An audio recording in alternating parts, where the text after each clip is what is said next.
Yeah, I heard that once before.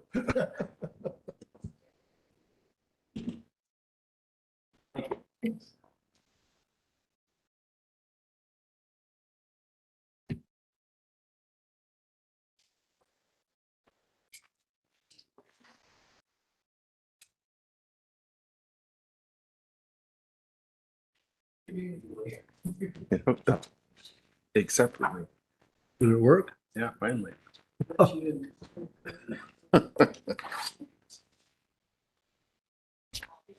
Why don't you start?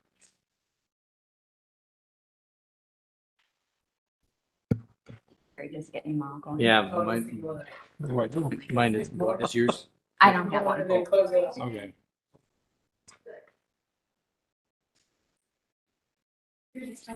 Yeah, no, I went out of it. Mike?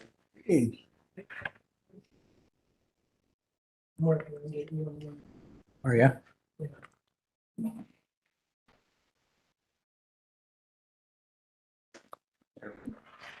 Like that?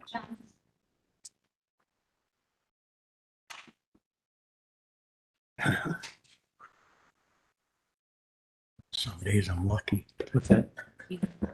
I did not grab one, I guess. I have it on my thing. Thank you. There's a couple extra Okay, papers I put in there okay, that weren't in what Megan sent, so that's an extra copy for you. okay, I thank you. gave everyone else. Okay, thanks. Megan and I double did it.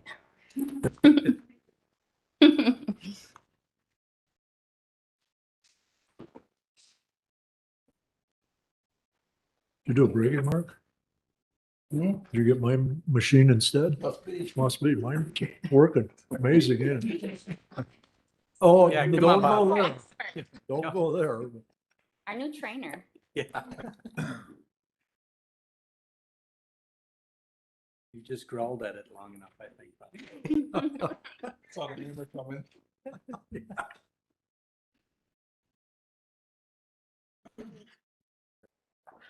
No. That is quite good.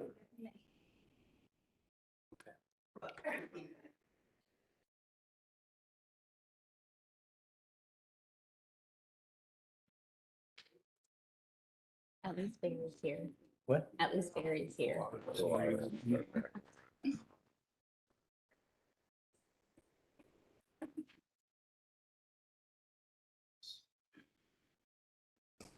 Start with Bob.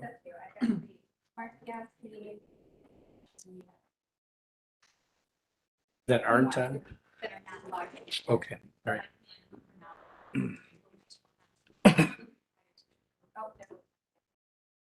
Make us easier. Okay. Just make it easier. Just keep telling yourself. Yeah.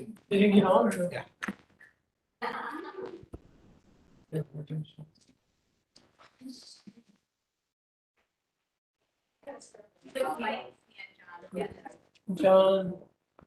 Oh, I'm on the. I'm on. Okay.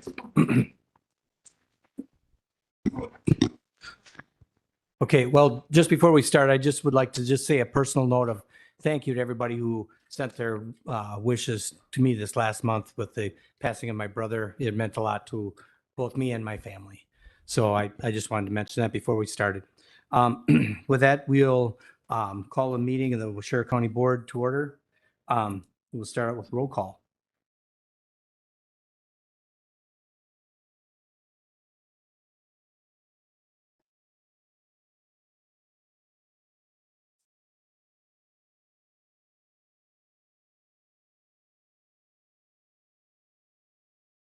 And Everett is absent, but I think he's going to be trying to join us online. He's not feeling well. So, all right, with that, we'll stand for silent prayer and pledge of allegiance.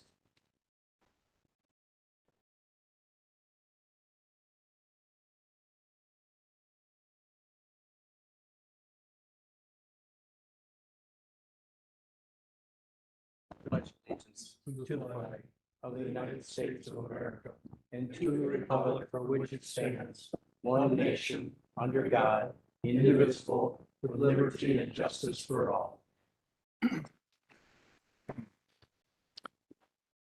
I'll accept a motion to approve the agenda.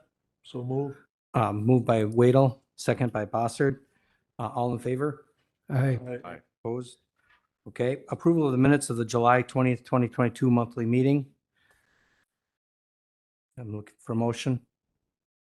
Motion by Bossard, second by Piaski. Any discussion?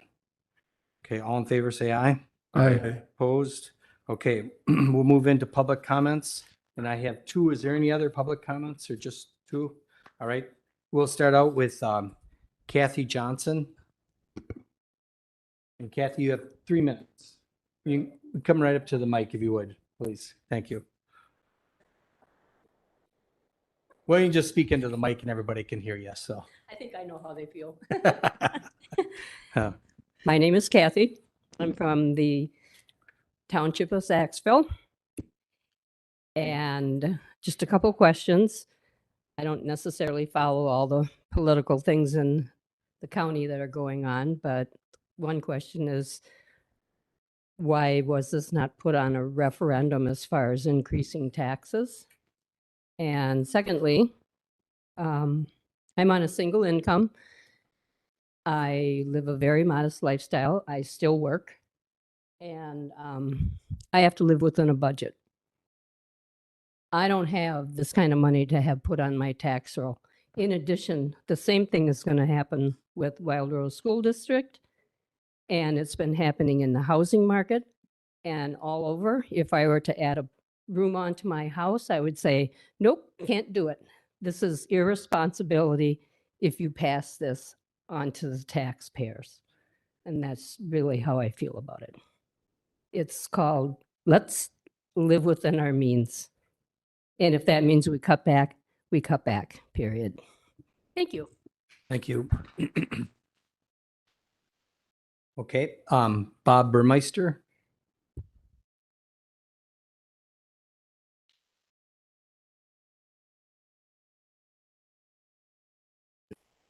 My name is Bob Burmeister.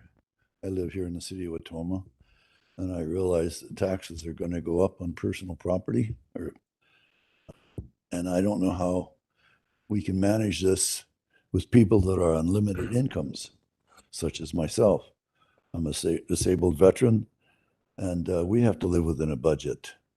And how are we supposed to come up with this money if we are living on a limited budget? I don't understand what you're going to do to help these people. There's an awful lot of them here in this city. And I'd kind of like to have an answer for that. Or is it just going to be, you're going to pay it or else? I just would like to have an answer. Can somebody give me that? No? Typically, this is just a time for you to give your point of view and to try and sway the board one way or another. It's not really a question answer. Well, kind of. to me it is. It's a question.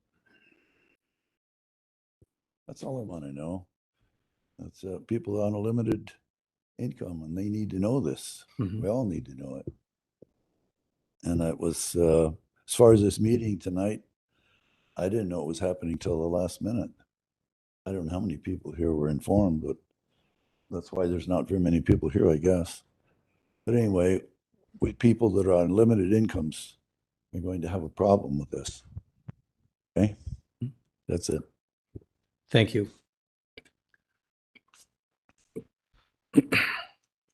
Okay, with that, then we'll move into the unfinished business. Part A, discussion possible action on the following resolution and motion action item. Resolution number 33-08-22. My tablet isn't working. Mine either. Oh, I guess mine is, Oh, something went wrong. yeah, ours is, And I mine didn't is even too. touch it. Okay. Come back there. You want Jeff to come now? Yeah, but we'll just go with, we'll just go with voice vote if we don't have our tablets working. And all the handouts you guys should have that Mhm. Jeff will speak to. Okay, right, yeah, in Je- front of you. Yeah. if clip you- together. You wouldn't mind, yeah, Jeff and then Kurt can speak to this. Good evening. Thank you. Appreciate you allowing me to be here. I want to take you through some things. I'm going to digress a little bit because maybe I just made some assumptions that when we were talking or I was talking about impact, that everybody really understood obviously how our budgets are done as a county government, what the numbers mean.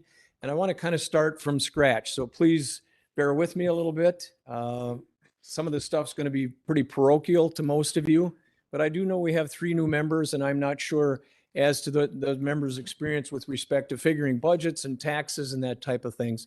And I think maybe even some of the people in the audience might benefit a little bit from this little exercise. So if you will, and certainly appreciate Melissa making hard copies. So those of you also have these documents in front of you. But what I thought was a really nice start was a look at your historical tax rates for the county. This is a 10-year, the previous 10 years of tax rate for the county. You can see it's ranged from anywhere from $7.02 per thousand in 2017.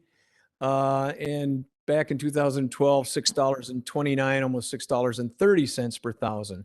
Last year in 2022, it was 688, roughly 689. But what does that mean?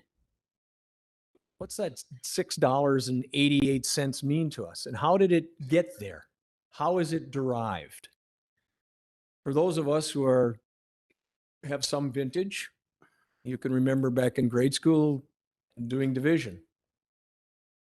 And this basically is a quotient, these numbers. Almost like a batting average too. It's why they're called a mill levy.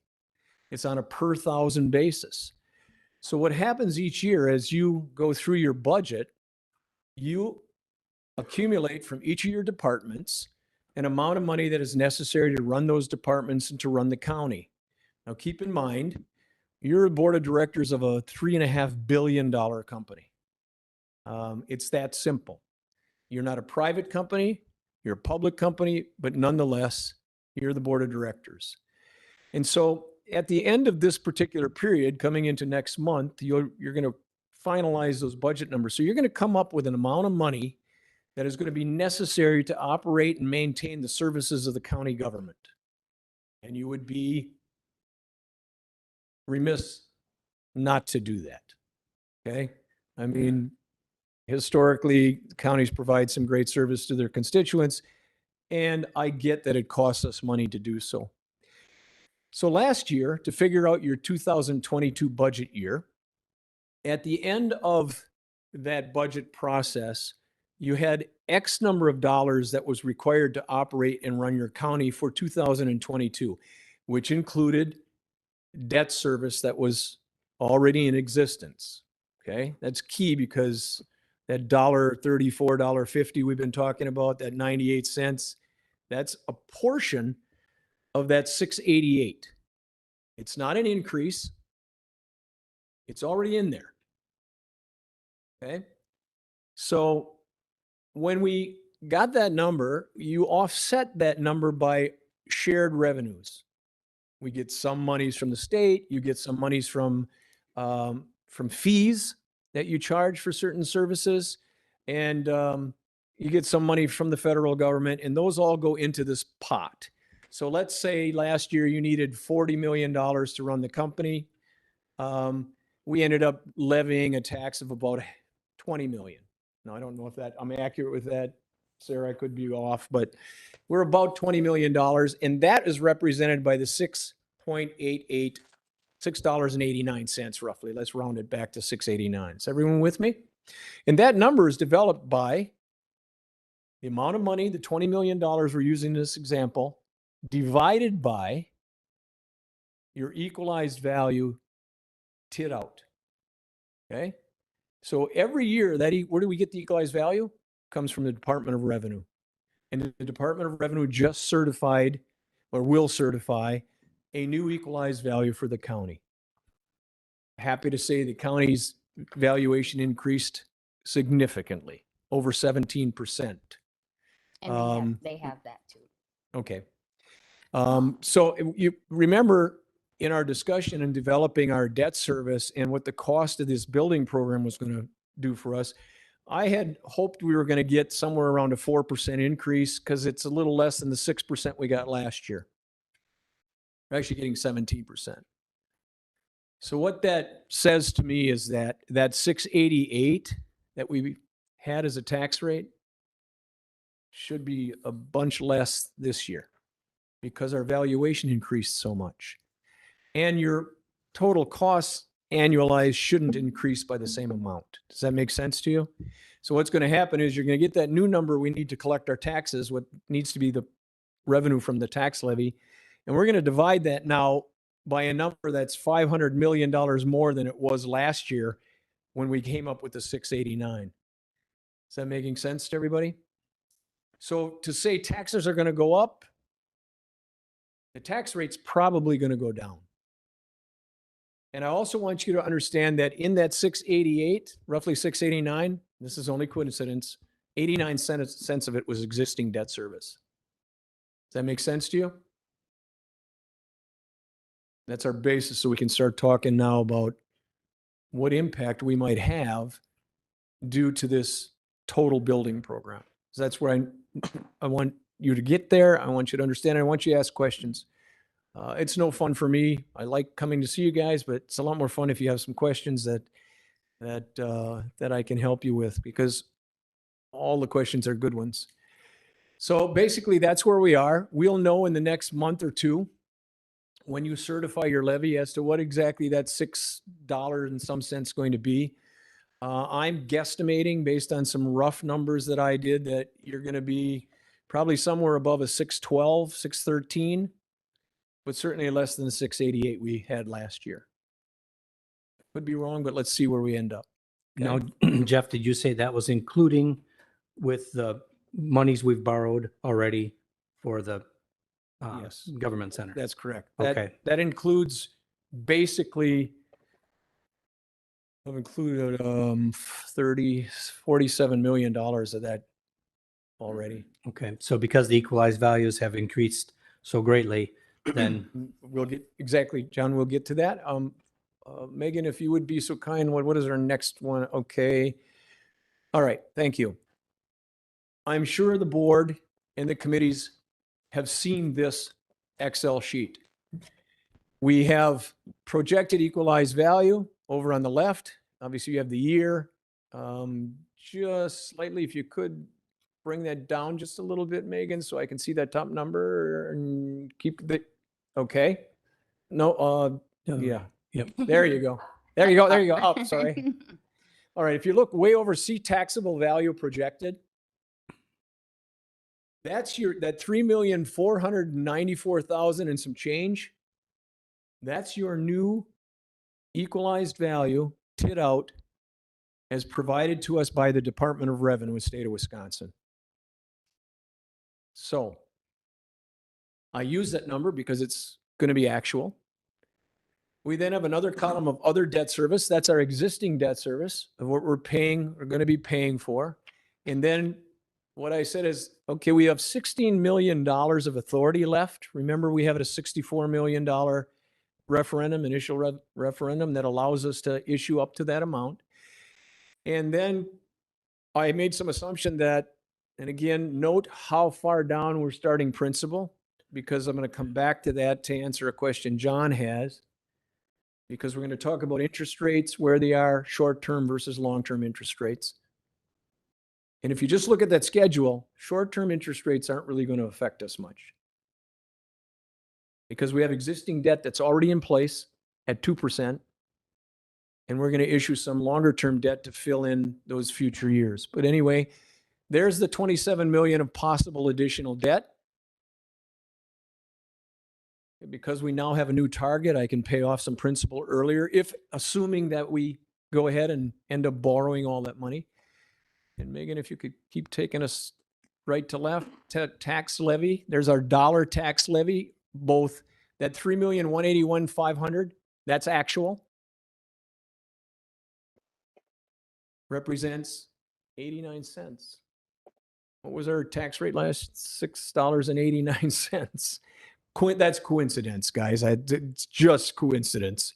So if you look at the successive projections in terms of tax levy for debt service, I would estimate that if we borrow the 16 million that's remaining and a new 27 million to complete all of our projects at a total of 90, you're going to probably see tax rates a little less than what I'm projecting there because I'm only using a 2% growth in your value. Keep in mind that each of those years will be a component of your gross tax rate, which was 688 last year, 689. Does that make sense to everybody? That it's in there? Does that follow? So when we're talking about it, it's not an addition to your tax rate. It's a component of what your tax rate will be. And if you continue to get growth like you had at over 4 or 5%, that 688 is never going to show up again.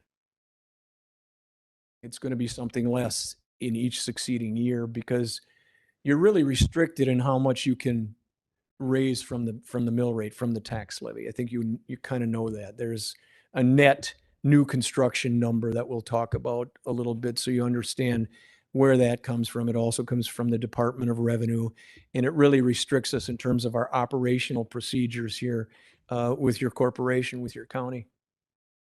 Does this help a little bit in terms of where we've been, or is it? So I have a question then. Yes, sir. And I think I looked at. Yes, Brendan.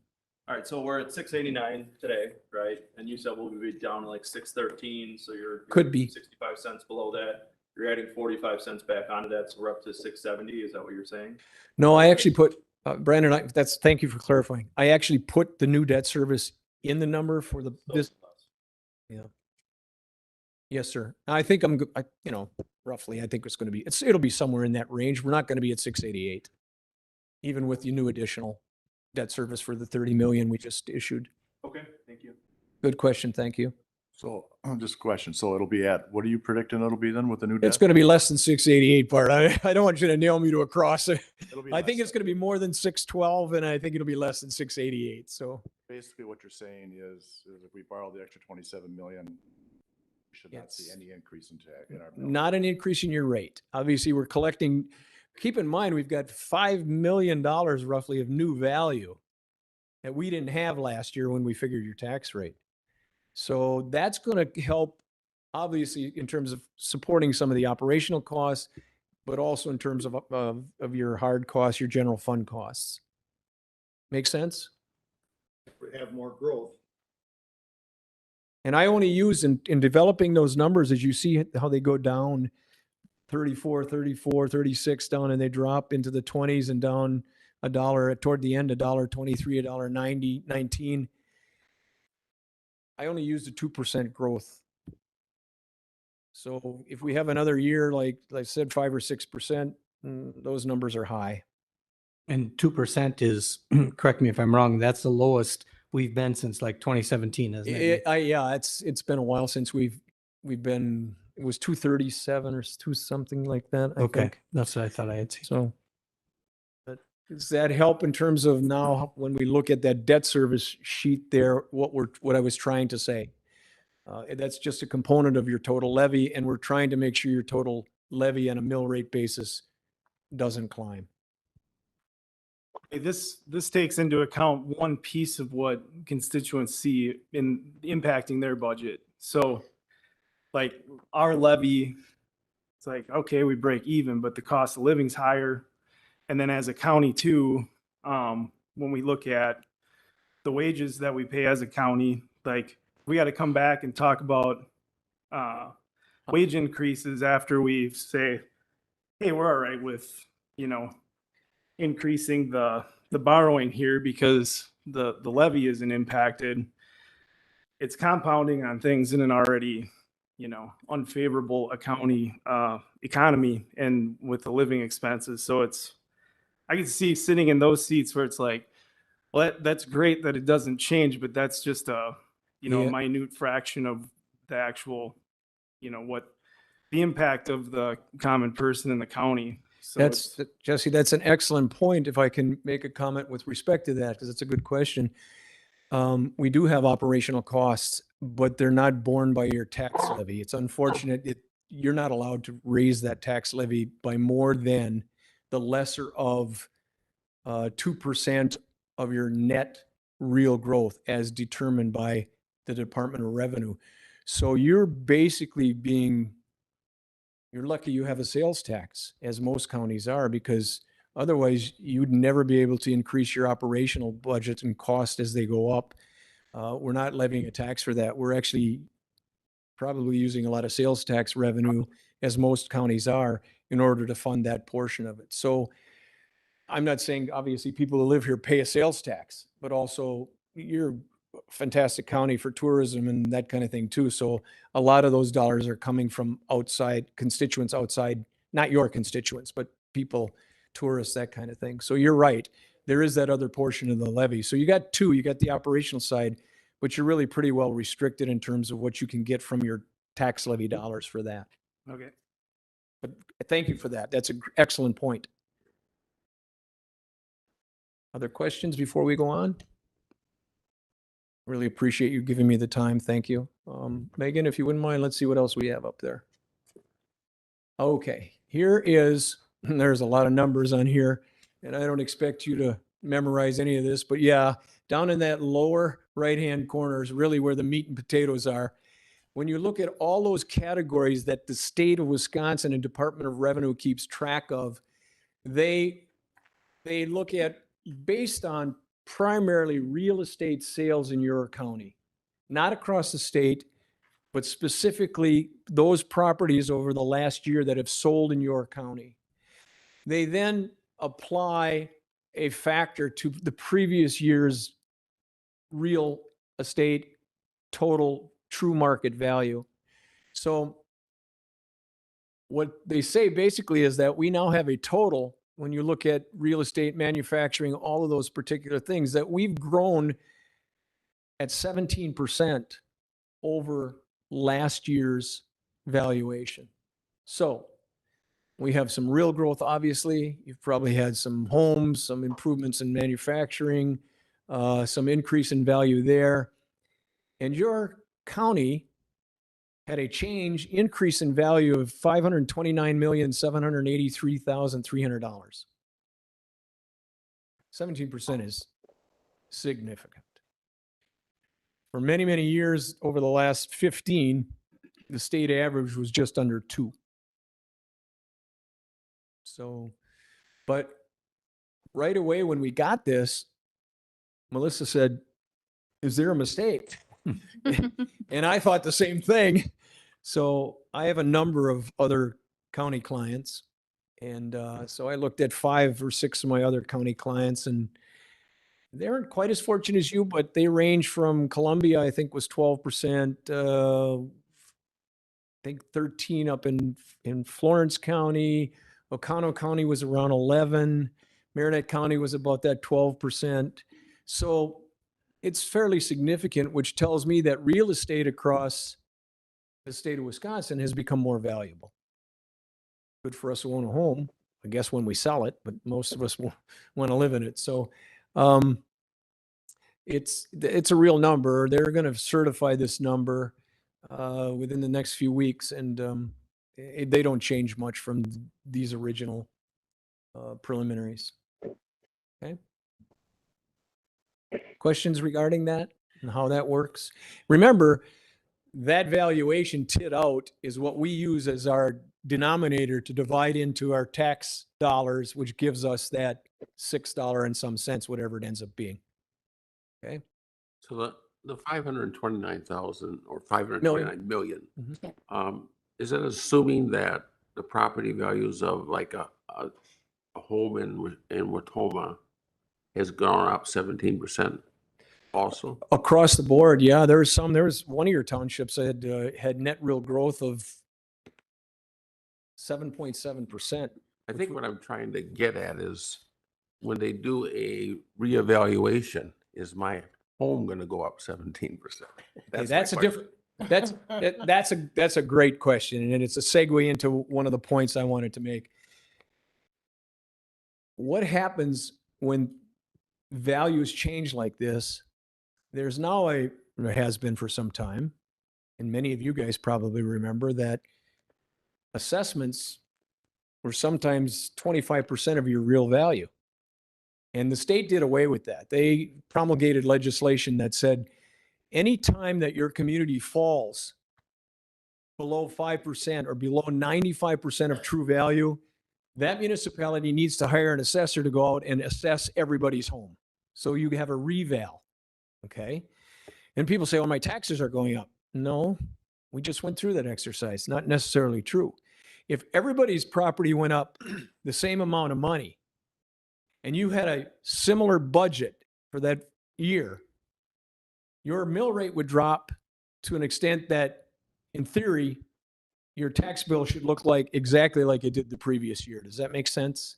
So that's a good question. And a lot of people don't understand that. So I doubt that all of this was actually real inflationary value. There's some real growth, obviously, that has happened. The state kind of minimizes that because they don't want you in their net levy limitation, don't want you to increase taxes. In your case, you're only going up by 1.05% for your operational side. So that was that was a good point. And wanted the understanding between assessment and real value. All counties equalize. All of our budgets are figured on an equalizer true value basis. So if we get more true value and new value, that helps the existing constituents pay for services. They pay less of their tax dollars to it. And that's why so many communities want to try to diversify and increase their tax base. You want to encourage real growth. We want to encourage home building, all those particular things, because it helps all of us who are living here pay for all of the services that we have, not only in our townships, but our schools. And the first young lady up here said, gave us a list of, we understand it's not just the county. I like your questions, by the way. That's a good understanding of how this all works together. Megan, are you done with that sheet? We can move on to the next one, or Anybody have any other questions? Now's the time. Okay, graphs. I hate them, but they are illustrative, and let's use this one. John said to me in an email, Jeff, what do you think interest rates are going to do? And I said, John, if I knew that, I wouldn't be at your meeting tonight because I would have enough money to retire a long time ago.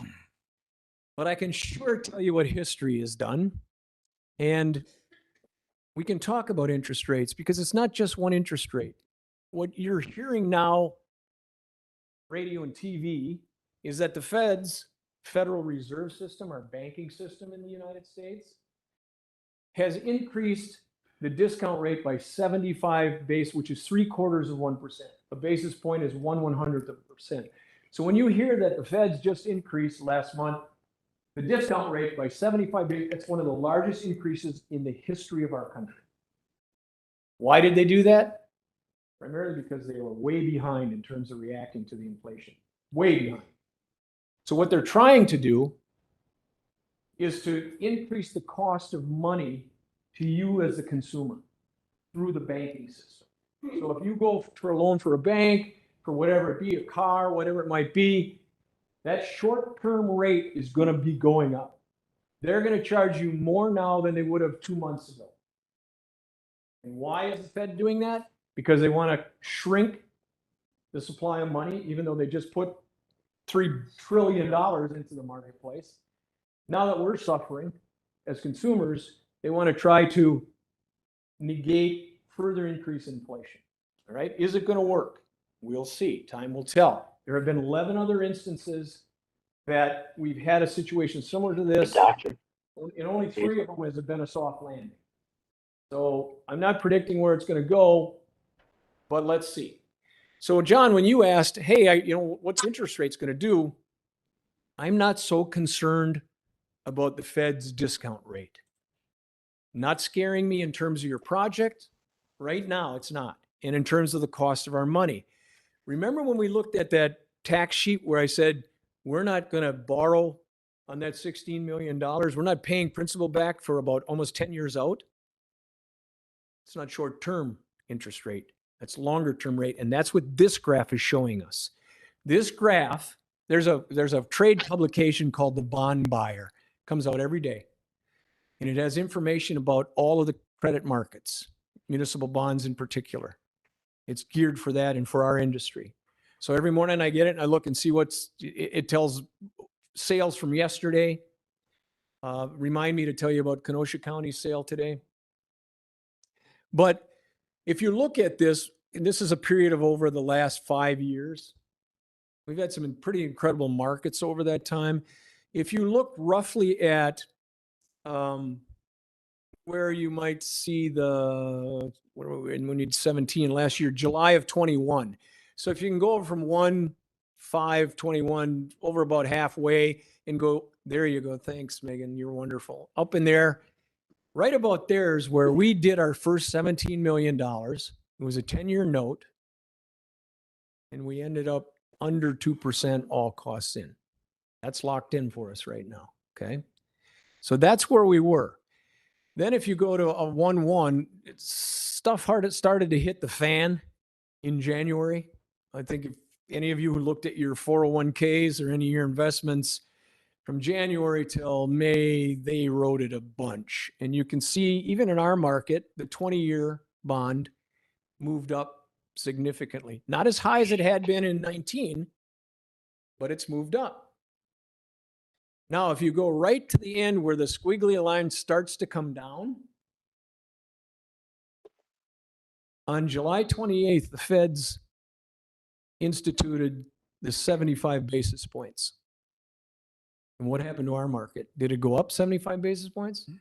The 20-year solidified.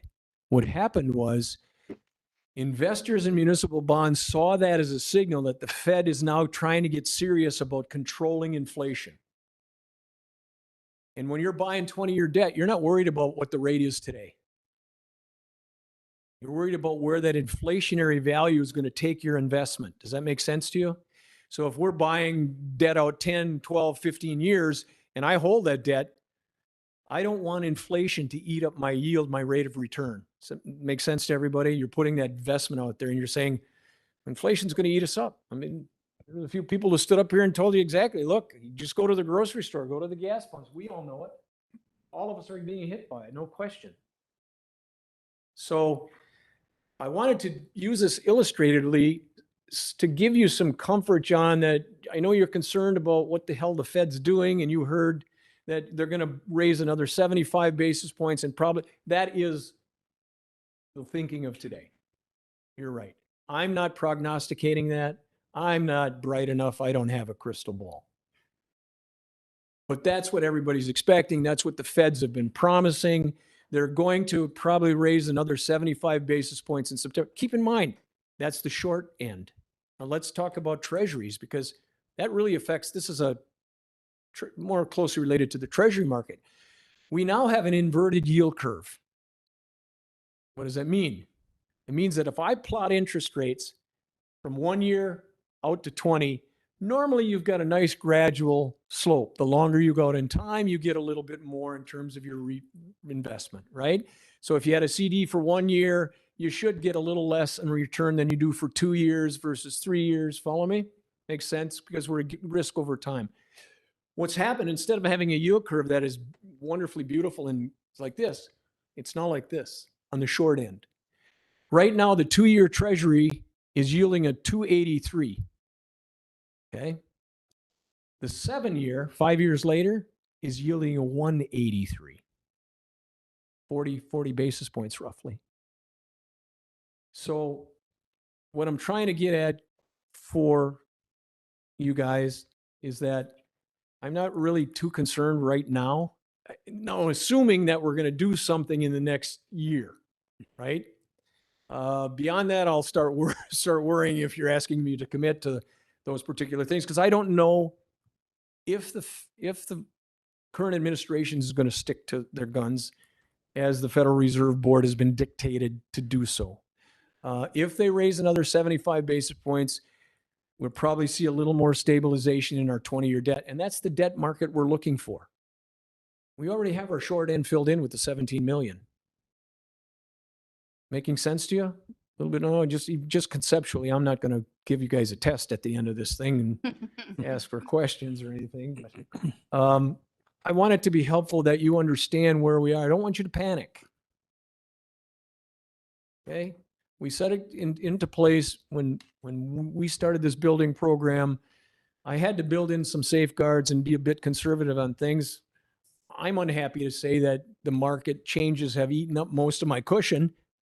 But at least right now, Kurt, you don't have to jump out the window. Nobody should be standing on the ledge. But to try to help John, and I appreciate those questions that you had for me to address with the board. Right now, we'll be able to deliver those numbers that I showed you, where you could do the full 90 million and that component part should not be above the $1.34, $1.35. Remember, it was $1.50 before we got the new equalized value, which is the whole reason it dropped it, because we have much more value to lay out those payments on. There's other value going to help us. Not only just us for the debt service portion, but for your whole levy in general, for these people. We want new payers. We want new home. Let's say a new home comes in at 400,000. That unreasonable nowadays? Right. So you come in, you got 400 more units to help pay that weren't here before. And that's just the value of that one home. Okay. What else do we have, Megan? Is there another sheet or am I done? Oh, thank goodness. They're tired of listening to me. I saw two guys falling asleep in the back. Jeff, one question I do have for you that I know you've answered before, so I think I know the answer, but I want you to say it, I guess, is if we would bond for this additional money, we are not obligated to. Okay, let me clarify what you just said, because I hear different terms because of my business. Mhm. When you say to me bond, that means we already borrowed. No, I think what you're asking me, John, is that this 27 million, that only gives you authorization as an umbrella to decide on those additional improvements, the size, whatever, because of cost, because of what's happened to the economy. Right. No, adopting this resolution tonight does not force you, nor does it allow you, or we're not borrowing any money with this resolution. Does everyone understand that? You are not borrowing $27 million tonight. Mhm. You are adopting a resolution because under Wisconsin statutes, as a county, in order to proceed, you need to have an initial resolution in place targeting a not to exceed amount. You might borrow another million, you might not borrow any. We have also authorized in the first initial resolution, redundancy. There's still 16 million left in that original 64, I think, which everybody knows. Okay. So yes, you're correct, John. No, that would come to me from direction from the board at a future date after you're working obviously with Kurt and deciding, yes, this is what we like, this is what we need, this is what we want to go with. So no, tonight you're not borrowing a cent. Okay. Just giving the author. But it is important to allow you to proceed with more options. Otherwise, you've decided tonight, if this resolution doesn't pass, that 16 is going to be the cap, $1 now to maybe 16 more to finish up, and then you're done. Does everyone understand that? Mhm. It's just allowing you authorization to continue to decide what you're going to do. Okay. Any other questions? Number two, though, of this is we're talking about awarding a bid for highway shop. That's right. So we are going to. Not necessarily. That's a separate thing. And that's, I guess, something we want to get to. This is just saying, I mean, and this, like we've talked before, this number can be changed if we want to change it, if we, whatever we decide here tonight, we just put it in there at that amount to create the discretion, the discussion. Isn't it, and clarify for me, isn't it, I like your question, isn't it in the 63 already? What's that? No. No. The bid? No, Oh, okay. No. I apologize. No. I'm in the And- wrong, I'm in the but- wrong room. But the highway, that Another when, question. when we go to that, that'll be a separate thing, and we don't have to accept.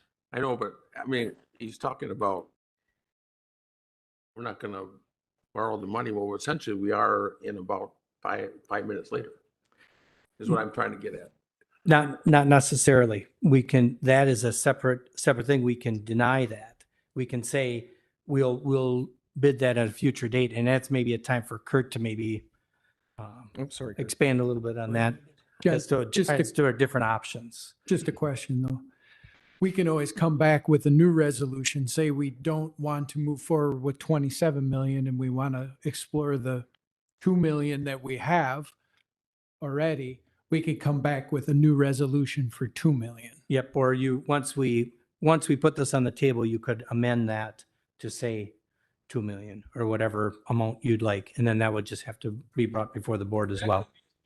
Hey, that would be a separate resolution borrowing as opposed to this 27 initial. So gentleman's correct.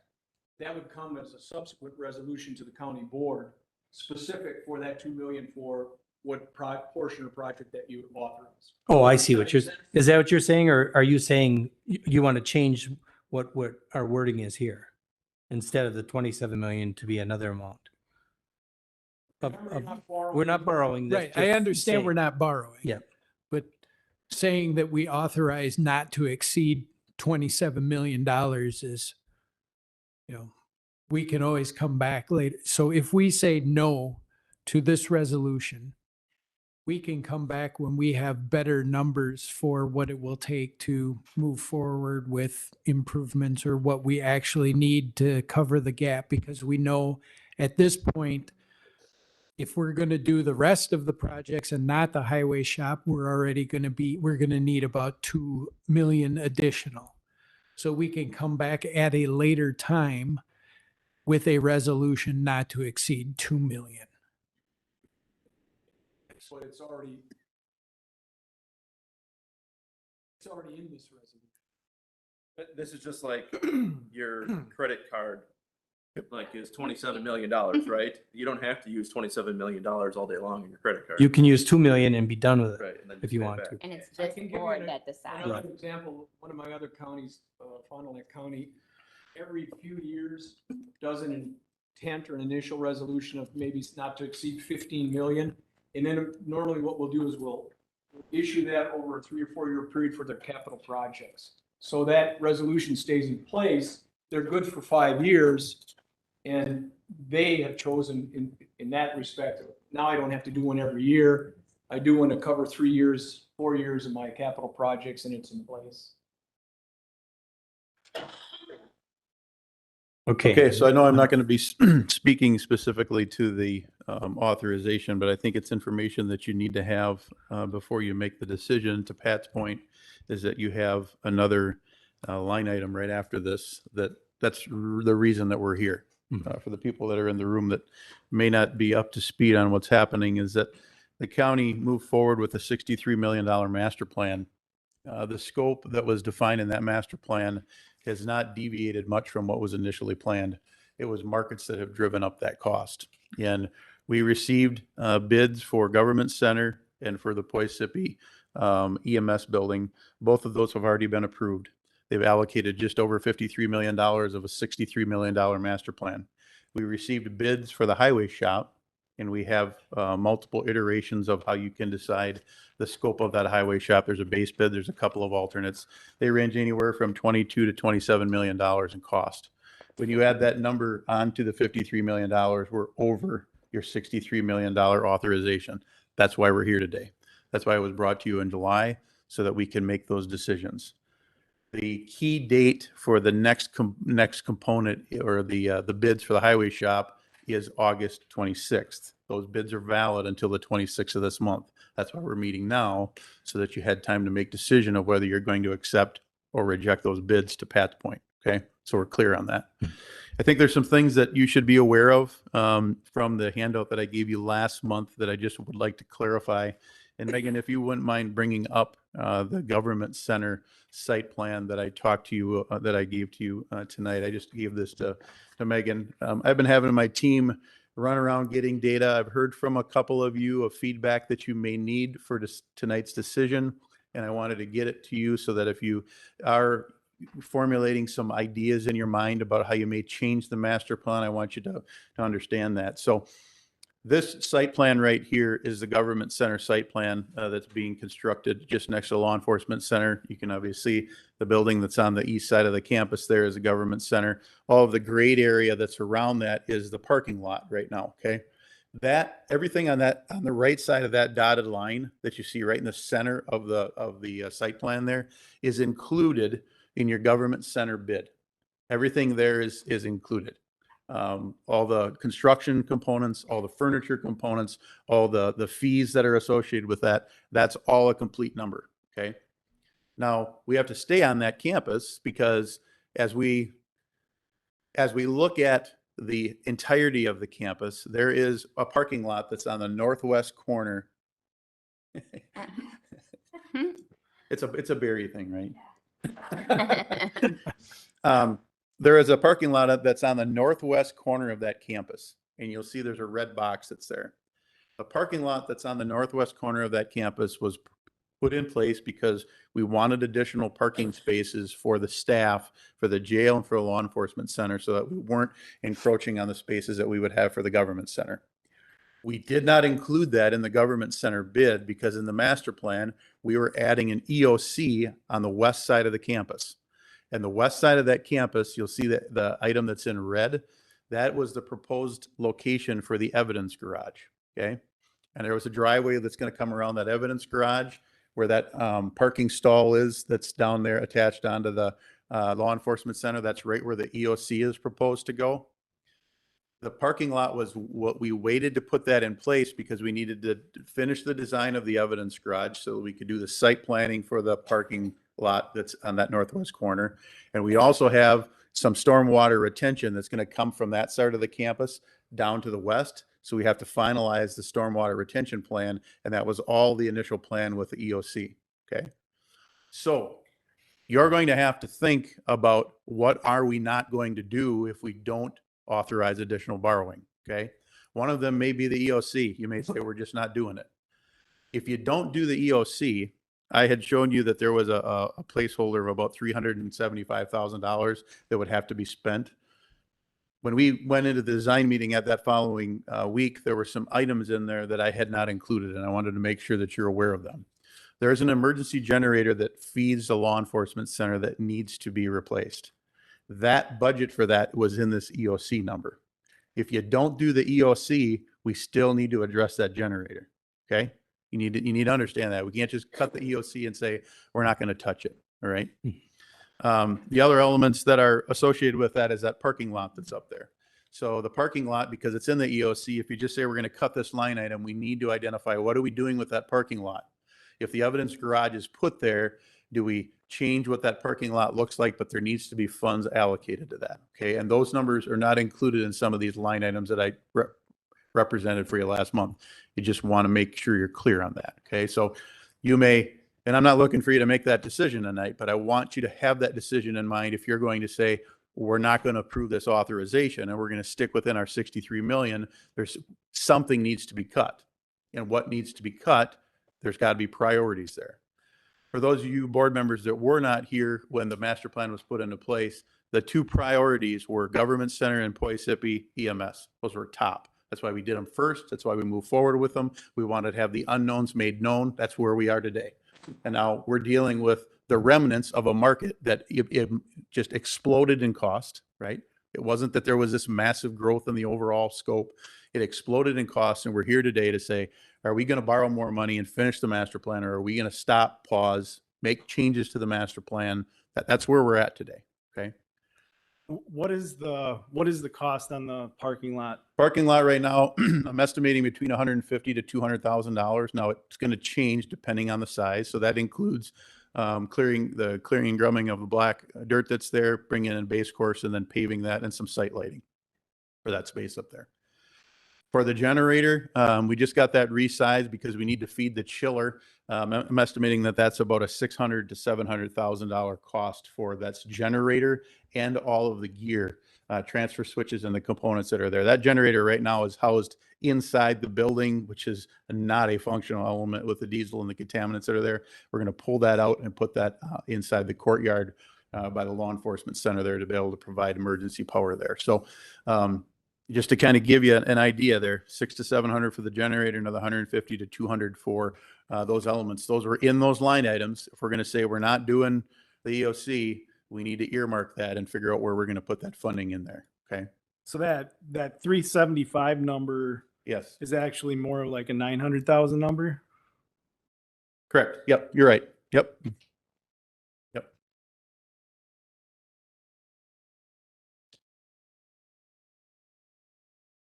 That's if you decide you're not doing EOC. Right. Yep. More like 3. Okay. 3 So you want to go, what's that, Pat? That's more like 3 million instead of the EOC is. No. No, next he's page. talking about the line item that says if we just don't do any, if we don't build it, there's still dollars that we have to allocate into that number. I have to add to that. Is that was that was a question, is why did the EOC number go up so much, significantly more? And that makes sense now, as those two were packed into there. Yep. So Yeah, there's elements, and the reason that the EOC has those elements included in there is because the infrastructure that comes from that law enforcement center and the attachment to the building there, in regards to the services that the utilities that serve there, it was more cost effective for us to add on to that. We actually did an evaluation of, do we bring in an entirely new service to the law enforcement center to feed the entire campus, split up that service, or have one service? It was more cost effective to bring in a new service to the government center than add on to the other service at the law enforcement center. It saved just over $1 million when we did it that way. We went through that evaluation to make sure that we were going about it the right way. So Okay, Kurt, quick question. So I'm not seeing, well, there, okay. Yep. Dave, Yep. with the original option one, which was everything with exception of the highway shop, we were looking at an additional borrowing of $1.85 million. So is that parking lot not included in there? So that would number 1.885 would have to go up to Correct. 2? Okay. Correct. But that includes the EOC, doesn't it? On that? Yes, that does include the But that includes EOC. the EOC. Oh, no, you're then. right. It's in the EOC. Yeah, so it it's would in be the included. EOC. So the but- parking lot is in the Yeah, EOC. yeah. Okay, yeah. so then that 1.85 would be 1.85. Yes. Okay. Right. Yep. Okay. So if you bring up the next highway one, Megan. So this is the site plan for the highway shop. And you know, if the highway shop is not approved and you decide you want to move forward with the Watoma EMS building, the Watoma EMS building, and I'm sorry, I should have color coded this one, up in the northwest corner there, that dash line, that's where the proposed location is of the Watoma EMS building. In order to get that building built, we would need to construct that road or driveway off a town line up to the EMS, because it's in the highway shop number right now. Okay. So if we say we're not going to accept those bids, now we don't have the utilities, we don't have the road to be able to get to that. So the number that we have in here for the Watoma EMS, if we say we're not going to do highway, has to add the cost of that in. Okay. So we got some preliminary numbers from the excavator, got some preliminary numbers put together. We're probably looking at something that's in that $750,000 to get that road built. That's probably on the high side, but these are rough numbers that we just pulled together. So I want you to know, it'll all be bid out if that's the way you're going to go, but I at least want a placeholder for you to say, if we make the decision not to do highway, we still have to get a road and utilities in there if we say we're going to make Watoma EMS a priority and we're going to pause the highway shop. Okay. Got to be something we have to consider there. So those elements have to be factored into how is the master plan altered, if we're going to alter it. Okay. Now, to the point that was been made, the authorization tonight is not you borrowing money. You're authorizing so that you can make these decisions in the future, right? You have the ability now, or the opportunity now, to rebid that highway shop. And that's part of what you tasked me with when we met in executive. If we rebid that highway shop in spring, what's that look like? So it's kind of the crystal ball scenario, like what Jeff was asked to do. So the only way that I could do that, and I'm not doing this to be flippant, I'm just telling you how uncertain the market is. If I look at the headlines, there is some people that tell me we're headed into a recession. I got other people that say we're not going heading into a recession. It's a blip on the radar, right? That's exactly what I'm dealing with. Okay. And we want to be able to answer that, right? The only way I can do that is like Jeff did, to go back into history. So I went back to 2008, 2009, 2010, because we all know what happened then. Things fell apart. I looked at what happened with the construction market, right? From what I can see, and there's different reports that I have found, is that those construction costs dipped over the course of those 2 years, 2009, 2010. They ranged anywhere from 5.4 to 8.7%. Okay. So let's say that we go on the high side of that. And it happened over 2 years. The second year is when it dipped. So it wasn't in the first year. If you decided we want to wait and bid highway in spring, I'm going to tell you right now, if we bid highway tomorrow, if we put it on the street, it would be higher than what you have right now. That's where the prices are. They have not leveled off. They have not gone down. People are telling me, or they're projecting that they're going to level off first of the year and stay consistent. They're not projecting that they would drop. I'm saying that if we look at history and what happened in 2009, 2010, if it was an 8% savings, right? Let's just round that number off to 10. On a $27 million highway shop, if we had the greatest scenario that happened compared to 2009, 2010, we saved 10%, we saved $2.7 million. So $2.7 million doesn't deal with our overage of the 20 some million that we're over, right? And to my point of what Jeff's analysis was, is if you wait to borrow those funds, if you wait to borrow them, what is that uptick in interest going to look like? Because you can gobble up $2 million real quick in interest over the life of a note, right? So there's some things that I want you to be aware of, is that you can make that decision and we can do it in spring. There is uncertainty with all of that as well. There's no guarantee it's going to come down. There is a possibility that the prices go up from now until the end of the year. And even if they level off at the end of the year, it's still going to be higher than the bids that you have in hand. And I'm not saying don't do it. I'm not saying do it. I'm just preparing you that we may bid this out in March and the number may have went up. And then we're going to be in a situation where the borrowing that you authorized may not be enough. But right now, that's why you asked me last month, how are you going to guarantee that that's not going to go up? And I said, we have a large portion of it in hard numbers. They will not move. If you let 27 million of that go, you just let it go. And now you're at the mercy of what the bids are. Take that however you want. That's a fact. You will lose it. If you take those bids right now, you are locked in. So you got $53 million that's already committed, already hard bids. You have $27 million that's already hard. So that's 80 million bucks, right? Out of your 90 that you're going to borrow that you already have hard numbers for. And you got $10 million that we still haven't finished the design and we still haven't bid it out, right? So you can make the decision to authorize the borrowing today and say, let's put off the bids and rebid it. And the number may go up. It may. So what I'm saying is that you need to be aware of what those markets look like and how volatile they are, because it's both ways. A difficult decision to make. Okay. One thing that Bart asked me at the last meeting was, you guys found some money at Government Center through value engineering. And what, for the people that are here tonight, what value engineering is that we will take elements of the building and say, what if we changed a product? We changed the lighting system, or what if we changed the flooring system, or what if we changed some things that aren't structured? We didn't just decrease the building, because exercises have already been done with that highway shop. Brian has worked with our design team and they cut out almost $2 million worth of space out of that building to bring this down, because we knew we were dealing with budget elements. You're not going to squeeze anything out of there without compromising program, right? We saved almost $2 million through the value engineering process at Government Center. Very happy with that. It was great. It was an effort that worked good. We did not compromise quality. We did reach out to some contractors, and this was just real high level, said, hey, what are some things that you could change on the highway, right? Without compromising quality, without compromising program.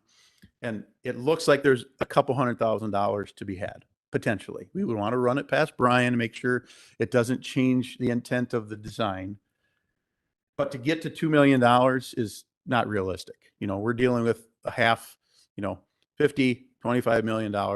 If we targeted $1 million to be comparable with the government center, we're not going to get there because the highway shop doesn't have the same level of finishes that a government center is, right? The highway shop has a large garage, a lot of concrete, a lot of steel. It's a utilitarian building that we're just not going to find a lot of savings in there through VE. But I will tell you that if you wanted to move forward with the highway, with those bids and say, find VE money, there's opportunities there. Just don't expect that it's a real high number. Some elements in there that could be evaluated. Hey, Kurt, have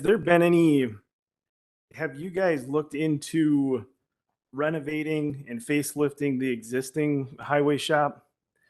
So, I mean, do you have figures on that? An expansion plan on that? Yep, that was part of the original master plan.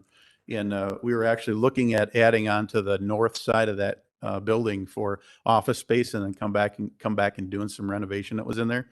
And I don't remember the exact number, but it was well over, I think it was $3 or $4 million that was just going to deal with some of the exterior shell components of the building. And then we hadn't added the building on top of that. And we had a large group that was working on the master plan, not just staff, there was some community members. And to invest that kind of money in a building that just didn't have a life cycle that was there. I don't know if you've toured the highway shop, but the life expectancy of that building is not going to be another 25 or 30 years. You'd be sticking in millions of dollars into something that you're going to have to address in another 5 years. So to answer your question, you could do some work there. It's just not a long-term solution. So. Okay, well, yeah, I went and looked at the shop and the areas in the storage building. So like when we're talking square footage for covering things, yep. Getting them out of the elements, that building is repairable. The junky, steel that's covering the concrete can be peeled off. The concrete can be bead blasted. It could be ground. It could be epoxy coated.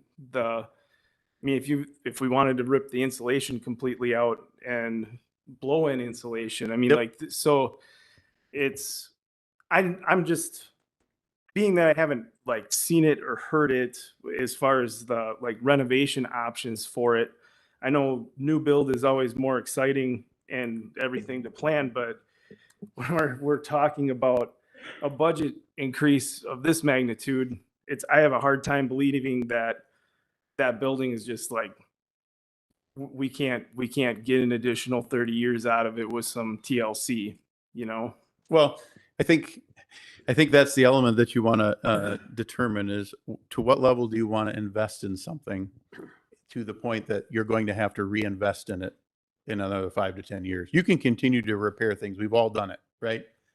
To back up to where the master plan was, the reason that Washera County was in the condition that it was when we started to look at your buildings is there was never a reinvestment in the buildings. There was not a large elements that have been addressed. And if you allow that to go for quite a bit of time, that number starts to compile. And that's where we looked at these elements and said, what does the replacement cost look like versus the renovation? We looked at renovating down here versus putting new out there. The one out there, the renovation of Government Center, was about a $5 million ad. And everybody said it makes more sense to spend $5 million more, and you're going to deal with something that has a much longer life cycle. Highway shop's the same way. We could go out there and say, hey, we're going to stick millions of dollars into that highway shop, clean it up.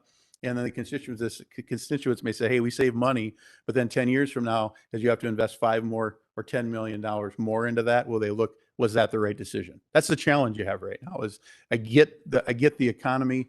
I get all of that. And I'm not saying don't make those decisions, but don't make those decisions just because the economy is driving that. You may be better off saying, let's just not do anything with it. Let's wait, right? And then revisit this again. May not be the best option. You may lose the cost that's there. And the other thing I want you to be aware of is that construction costs historically increase 6 to 8% a year. So if you don't do anything, and we look at the cost of what construction is, and you let it go for a 3-year period, it's going to go up anywhere from 18 to 24% in cost. That's Those are historical numbers. How old is that shop up there, Brian? 1975. 75. Kurt, do you recall what the renovation cost was for that? It was over 3.5 million. I want to say it was between 3.5 and 5. Yeah, but Then, and that would go up as well, you know? correct. Yeah, correct. Yeah, it's a budgetary number, right? So that's a lot to think about. And I know it's mixing two agenda items, but I think you needed to have that background when you're talking about your authorization. And the authorization, to what Jeff is saying, is that you don't, to me right now, if you don't authorize if you don't do the authorization for the first one, you've made a decision on the second one already, right? You've already made your decision on the second one. And I think you still have an opportunity to make some decisions on the highway, whether you decide you want to do VE, whether you decide you want to rebid it, whether you decide you just want to do a base bid, if you don't do the alternates. I mean, there's $4 million. It's there. It doesn't serve Brian's needs all, right? It doesn't. Right. But those are the things you have to decide if it makes sense to do so. So, Yeah, if that bid is put off, that can always be sent back to committee to look again Yep. the renovation cost and all that, you know. Well, yeah, I guess what I'm getting at is, so say we're like, we can't add this on. I mean, I think it'd be wise to sit down with Brian and go, okay, what are the absolute needs, and how, you know, what does it look like to do these renovations now, so that it's not where it's like all or nothing, you know. And I mean, if that's kind of beating a dead horse, I guess I've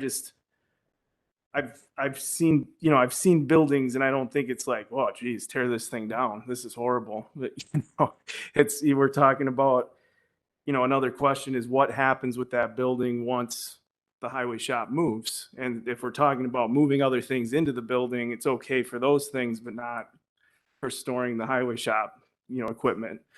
So I know that there's things that need to be improved. That was evident. I'm not convinced that it's a lost cause and we should just tear it down. So that's the struggle there, is like, I think it could be looked at closer. yep. Yeah, those are the things that are before us. I mean, the master plan that was adopted solved those issues. The economy has challenged that. Yeah. Mhm. I think just to make a point, what Mike is saying, but, you know, going back and having Brian relook at that, I think that exercise has happened. Yeah. If I'm not mistaken. It has. I mean, even to the point, and I don't want to put words in Brian's mouth, but the reason that the alternate is there is because I pushed for an alternate because I knew we were going to be over budget. And I told Building and Grounds, let's do this as an alternate so we could break it out. Brian has identified the need to operate and function, and that need is all of it.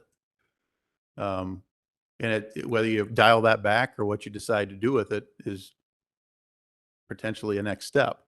But to Bart's point, there has been concessions in regards to the size that's there and the needs that's there. So, and the other thing to think about is operational efficiency. It's one thing to put people in buildings and to place them in a space, but operational efficiency, when you talk about your levy and you talk about operations and whether they're cost effective, there's an element that you can borrow for and there's elements you can't borrow for. And if you can find ways to make operational efficiency so that staff can be more efficient and you can do more work with less staff, those are good decisions to make long-term for the life cycle of a building. And those things have been put into the layout of that highway shop. So. Can an old farmer speak? Go ahead. Or am I not allowed? No, you can go ahead and speak. I was wondering where that voice was coming I from. would Yeah. like to vote on it. I would like to call it for a vote. Okay, we haven't made the motion yet. We're just getting information. So I think that's what he's trying to do. Yeah, Okay, but I think we've, So you'd like to make the motion on resolution know. number 33-08-22? Okay, Make a motion to approve. that's the Is that the motion to approve? It's my motion to approve. Okay, and that's the initial resolution authorizing not to exceed $27 million general obligation bonds or promissory notes for county building projects. Okay, is there a second? Okay, Wait Mr. a minute. Monfiglio, Wait a is there a minute. discussion?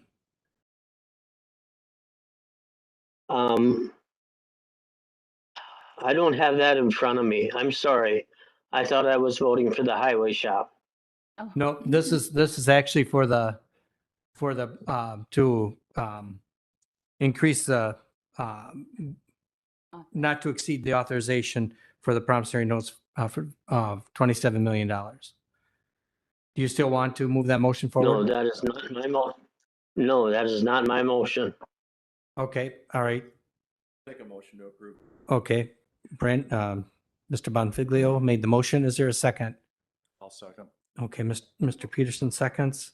Now is there discussion? Now we understand what we're voting on. This is to, and this is just to give us the ability to borrow that money. It doesn't say we're borrowing that money. It's just the We ability. are going to 5 minutes later or less. Not necessarily, Pat. It's up to you. I mean, that, you got to vote on that So will too. be. Yeah, it's a whole nother discussion.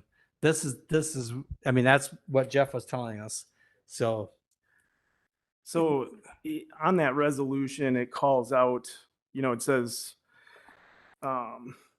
it calls out medical service building, senior dining center, construction or renovation of other general government buildings. And then it specifically calls out construction of a new shop and garage for the highway department, acquisition of equipment and furnishings, and construction of related improvements. So that's why we're authorizing ourselves if we want to do that. I mean, we're authorizing ourselves. So in the future, even if we want to do that, we'll have 5 years to act on that. Is that correct, Joe? And- Buy $27 million worth of pens with it is what they're saying. Yeah, we're not borrowing it. We don't have to borrow it tonight. We can put it off. right. If I may to help out, we have to have a language in there that would allow you to use that money for any or all of those purposes. So that's why it's in there. It's not saying you're borrowing it for that, but it's saying if you decide to in the future, this resolution will allow you to do, you could spend it all on one particular item as long as it's in there. So we need the language in there to allow you in the future to actually make the decisions as to whether it's going to be renovation, whether it's going to be new, what it's going to be used for. Okay. Okay. And the same language was in the first initial. Yes, it's all the The basically, one same. that was tabled. yeah, it's basically Yeah, the same language that was in our initial. So- 3 million. So total borrowing to date prior to this resolution, where are we at? 47 million. Okay. We can't, if we were to bid the highway shop, we'd have to have this done before we could approve that. Because we have to have the ability to borrow for it before we can vote on it. Right. So, okay, is there any other discussion? I'll make one comment though. Okay, I'm very much impressed that at least we're spending some time when we voted for the 63 million, hardly got any discussion at all. I couldn't believe it. I was the only one who spoke I'm against it. Good. I'm happy as well, Pat. That's very good. It's been a good exercise, and I appreciate your information too. So, okay, so is no other discussion? All right, then we'll proceed to vote.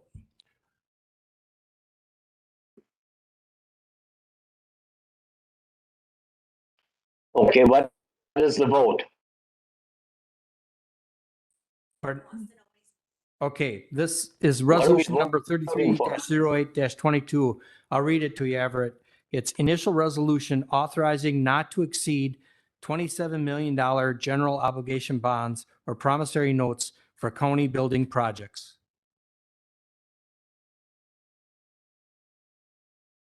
Did you hear that?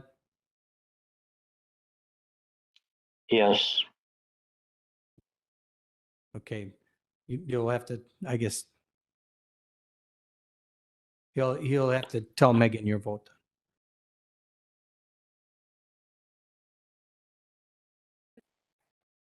Well, Was I'll that vote more. is that a yes or a no for that, for you, for that vote?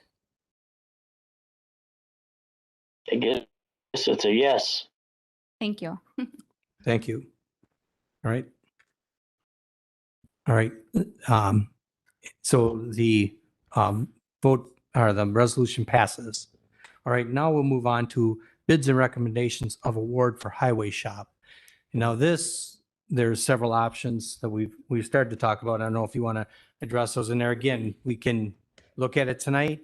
We can say we want to do it in the future. It's the one person told me, a county board member has to be our administrator deals with the day to day. We deal with the future. So we've got to look in how we feel the future is going to be is how we should be voting. Kind of in your own personal life is the same way. So just keep that in mind when you're thinking about this stuff. You must have got the presentation, visionary. I did, yeah. So I think Dave kind of alluded to this, is that we have options that I have given to you, option 1, 2, and 3. And those options had identified whether you decided to do some of the highway shop, all the highway shop. I know you have the bid tabulation before you. There were some questions about the items that I've highlighted. There are elements in that bid that elements in that budget that we did not receive bids on. The concrete and foundations, we have here the highlighted number. We did get a bid, but it was late and it was not bid per the spec, so we could not accept it. And then the landscaping element of $300,000, that's a placeholder. It was not a bid, so it's a budget placeholder for the highway shop. So base bid, again, I don't know if you still have your sheet, but on the back page of that bid form, I had given you the floor plan for the highway shop.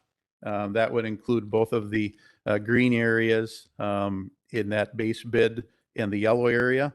It would not include the vehicle garage, the space, additional 31,000 square feet. So that's where we get to that total number of the 22.5 million. When we add the additional storage space that's in there, or the parking space that's in there, it's another $4 million. And then the additional service bay is just over $500,000. And that's how we get to the $27.1 million that still has $1.2 million in contingency. So essentially it's a $26 million project, but we're going to enter it with contingency if you were to approve those bids. Now, like I stated earlier, we could, between now and the 26th of this month, sit down with all of these low contractors and identify VE items and bring them back to you to see what savings we have before those bids would leave you. Now, I know that would take a special board meeting. You could potentially have it as building grounds, do that detail, and then come back to board with a recommendation. But that could be an exercise that could be done. We could work with Brian to identify if some of those VE items would be acceptable. And then we can come back to you and say, hey, out of this $26 million hard number that's there, we can find X amount of VE dollars. And I think it's going to be a couple $100,000. I just want to be realistic with you. It's not a big number, but a couple $100,000 is a couple $100,000. But that exercise could be done before the 26th so that you don't lose it. So you wouldn't have to make a decision. That's kind of what I'm recommending. That's what I would recommend. Before you just tonight say, just let the bids go. We got some time. Let's do some homework, come back to you, even though at that time you guys may very well say, we're still not doing it. But I think it would make sense to do so. But Kurt, regardless, we're gonna go through that exercise anyway, Yes, correct? correct. Yeah, if you approved it tonight, we're still going to do the exercise. I'm just saying there's some of you that aren't comfortable committing to that. We could delay the approval process. I guess the question would be then if that additional dollars would be enough to make you, right, at this point anyway. Yep. And And put $200,000-$300,000 in your mind, because I think that's what it is. So, and again, we would still need to rebid the concrete. We rebid it again, and we only got one number. So I would like to rebid the concrete again. We just did not get coverage the way that we would hope. So we would need to rebid the concrete, but this placeholder, I'm comfortable with where we're at. So that's kind of where we sit with the hard numbers.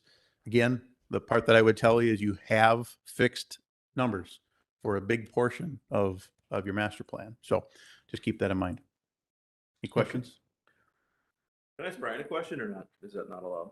Yeah. do it. What is yeah, the go ahead. cost of not doing this? Like, you know, like inefficiency, business inefficiency, right? You run your shop like a business.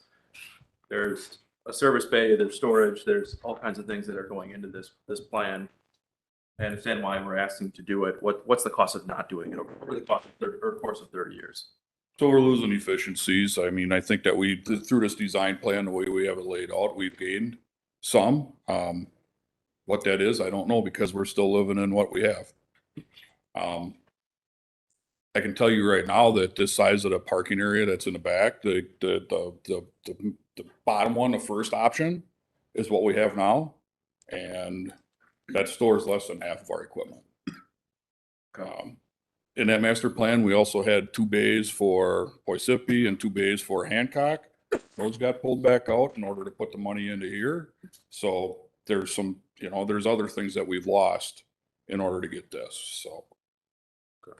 So considering labor costs of replacing hydraulic hoses that sit and get beat up by the sun all day long, like just like one piece of it, right? Like, Yeah. I mean, Paint that's gonna add fading. up over 30 years. So, okay. We have to, in the wintertime, if we're gonna haul salt sand for anybody, we have to pull the quad axles, go out in the cold storage in the three-sided room and building. There's no electricity out there now. Fire up the trucks, bring them inside, park them in an alleyway because there's no room on the sides to park anything. Sometimes we park them, if there's room in the shop, we'll park them in the shop in order so they stay warm so we can run them the next day. I think it's 20 below zero. You know, hydraulic systems it works very tough on them. I've also got a question for I Brian. make if I a may. motion, we Go go ahead. for, Just one moment, Everett, after Bart. So I know currently Yeah. you do some work for Yes. other townships or other towns. Are you limited currently with the space you have to not expand? And also, does this stop allow you to make more expansion for future work for Yeah. other towns? So, To bring in actually more revenue than what you can today? so 7.5 years ago, 8 years ago, when I started, I was tasked with getting more additional outside revenue, and we've gained 8 townships and that's 12 positions. So 12 men, 12 trucks. So there's already almost one side of the addition. So is there more out there to get? There's 18 townships in the county. Do we plan on getting them all? No. We're here to help the townships when they have when they can't get other people to do their work. And some townships stick with us and some never will go with us, and that's their prerogative also. So we're here to help the townships. By statute, we are required to. So if somebody says they're not going to plow for them anymore and they can't find anybody else to, statutorily, we have to. So I guess the question is, does the new shop allow you for future expansion? Yes. Versus the shop you have today? Yes. Okay. Yes. I mean, to Jesse's point about doing some additional stuff on that building, at that 3.5 million, we never discussed doubling the size of that parking area. All we did was we discussed some office space, moving around, making a separate building for a brine maker and a recycling group that was solid waste recycling that was thrown at us about 4 or 5 years ago. That's already in that building. So Could I ask a almost point? 5 years ago. Just one moment. Well, Mr. Eckstein wanted to ask a Donald. question. Go ahead. Go ahead, Everett. Almost 5 years ago, Springwater signed on with the county, and all of a sudden we started getting phone calls thanking us for the plowing that people was getting and everything. And we were really, really happy with the service that we got. And so I'm just 100% happy with what's happening. Okay. So it's working out great for us. And I've heard the same thing come from other counties. Town chairman calling me up and telling me that that's the best thing that's ever happened to them. Good. All right. Thank you, Everett. Pat or Mr. King?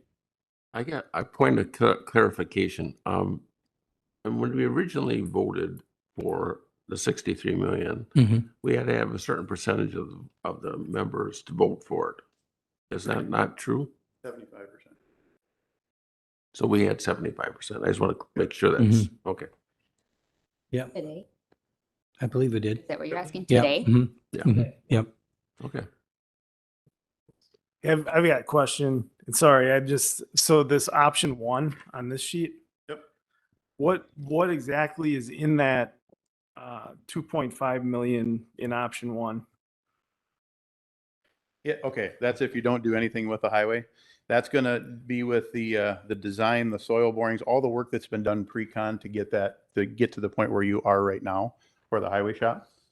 So the design elements, the submittal for the state fees, the soil borings, all the things that were done to get to the point of where we are right now. That's the investment of what you have. And if you didn't do anything, you still have those documents, you could rebid those. Okay. So it's not, is it lost money or not lost money? No, it's not lost money. You But still have he- the documents that are there. Thank you. Oh, we didn't, okay, all right. Do we? We 8 out of 11. Mhm. But I think we clarified we did 75% on the initial. Yeah, that's 7. So it didn't, Okay, It did not pass. I'm sorry, I had a conversation with Ruth earlier and we had thought the initial one did not require the 3/4. The initial one does. Well then. okay. Well, we'll go back then. The initial resolution number 33-08-22 did not pass because it needed 75%. Okay, well, I guess the rest of the And exercise. then you answer this discussion. That answered this discussion, exactly. That can come back if we wanted to at another point, but for now, that's for that. So we'll be charged with in buildings and grounds and stuff too, is to decide where we're gonna go with the money that we have bonded for and how we're gonna best spend that, so. All right, enough. Well, thank you for the clarification there. at some point, you're going to have some sort of bonding because we're already over. Right, that's, I said, we'll come back to this at some time, I know. but, Well, we're not over. it. no, We're-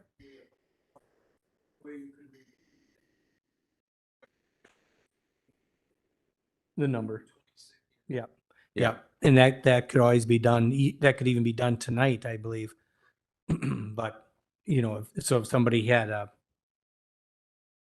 another resolution they want to bring forward, they could, or we could do it at another date too. Maybe we'd be prudent to wait and do it another time. John, Yes, do you need a resolution to go ahead? Do you need a resolution to go ahead with this? what we need, Everett, is the initial resolution to not exceed the $27 million promissory notes. That did not pass because it needed 75% and it got 72% of the voting members. And so that's the one that could be changed tonight and brought back to the floor with another number. Or we could bring it back at another date. So,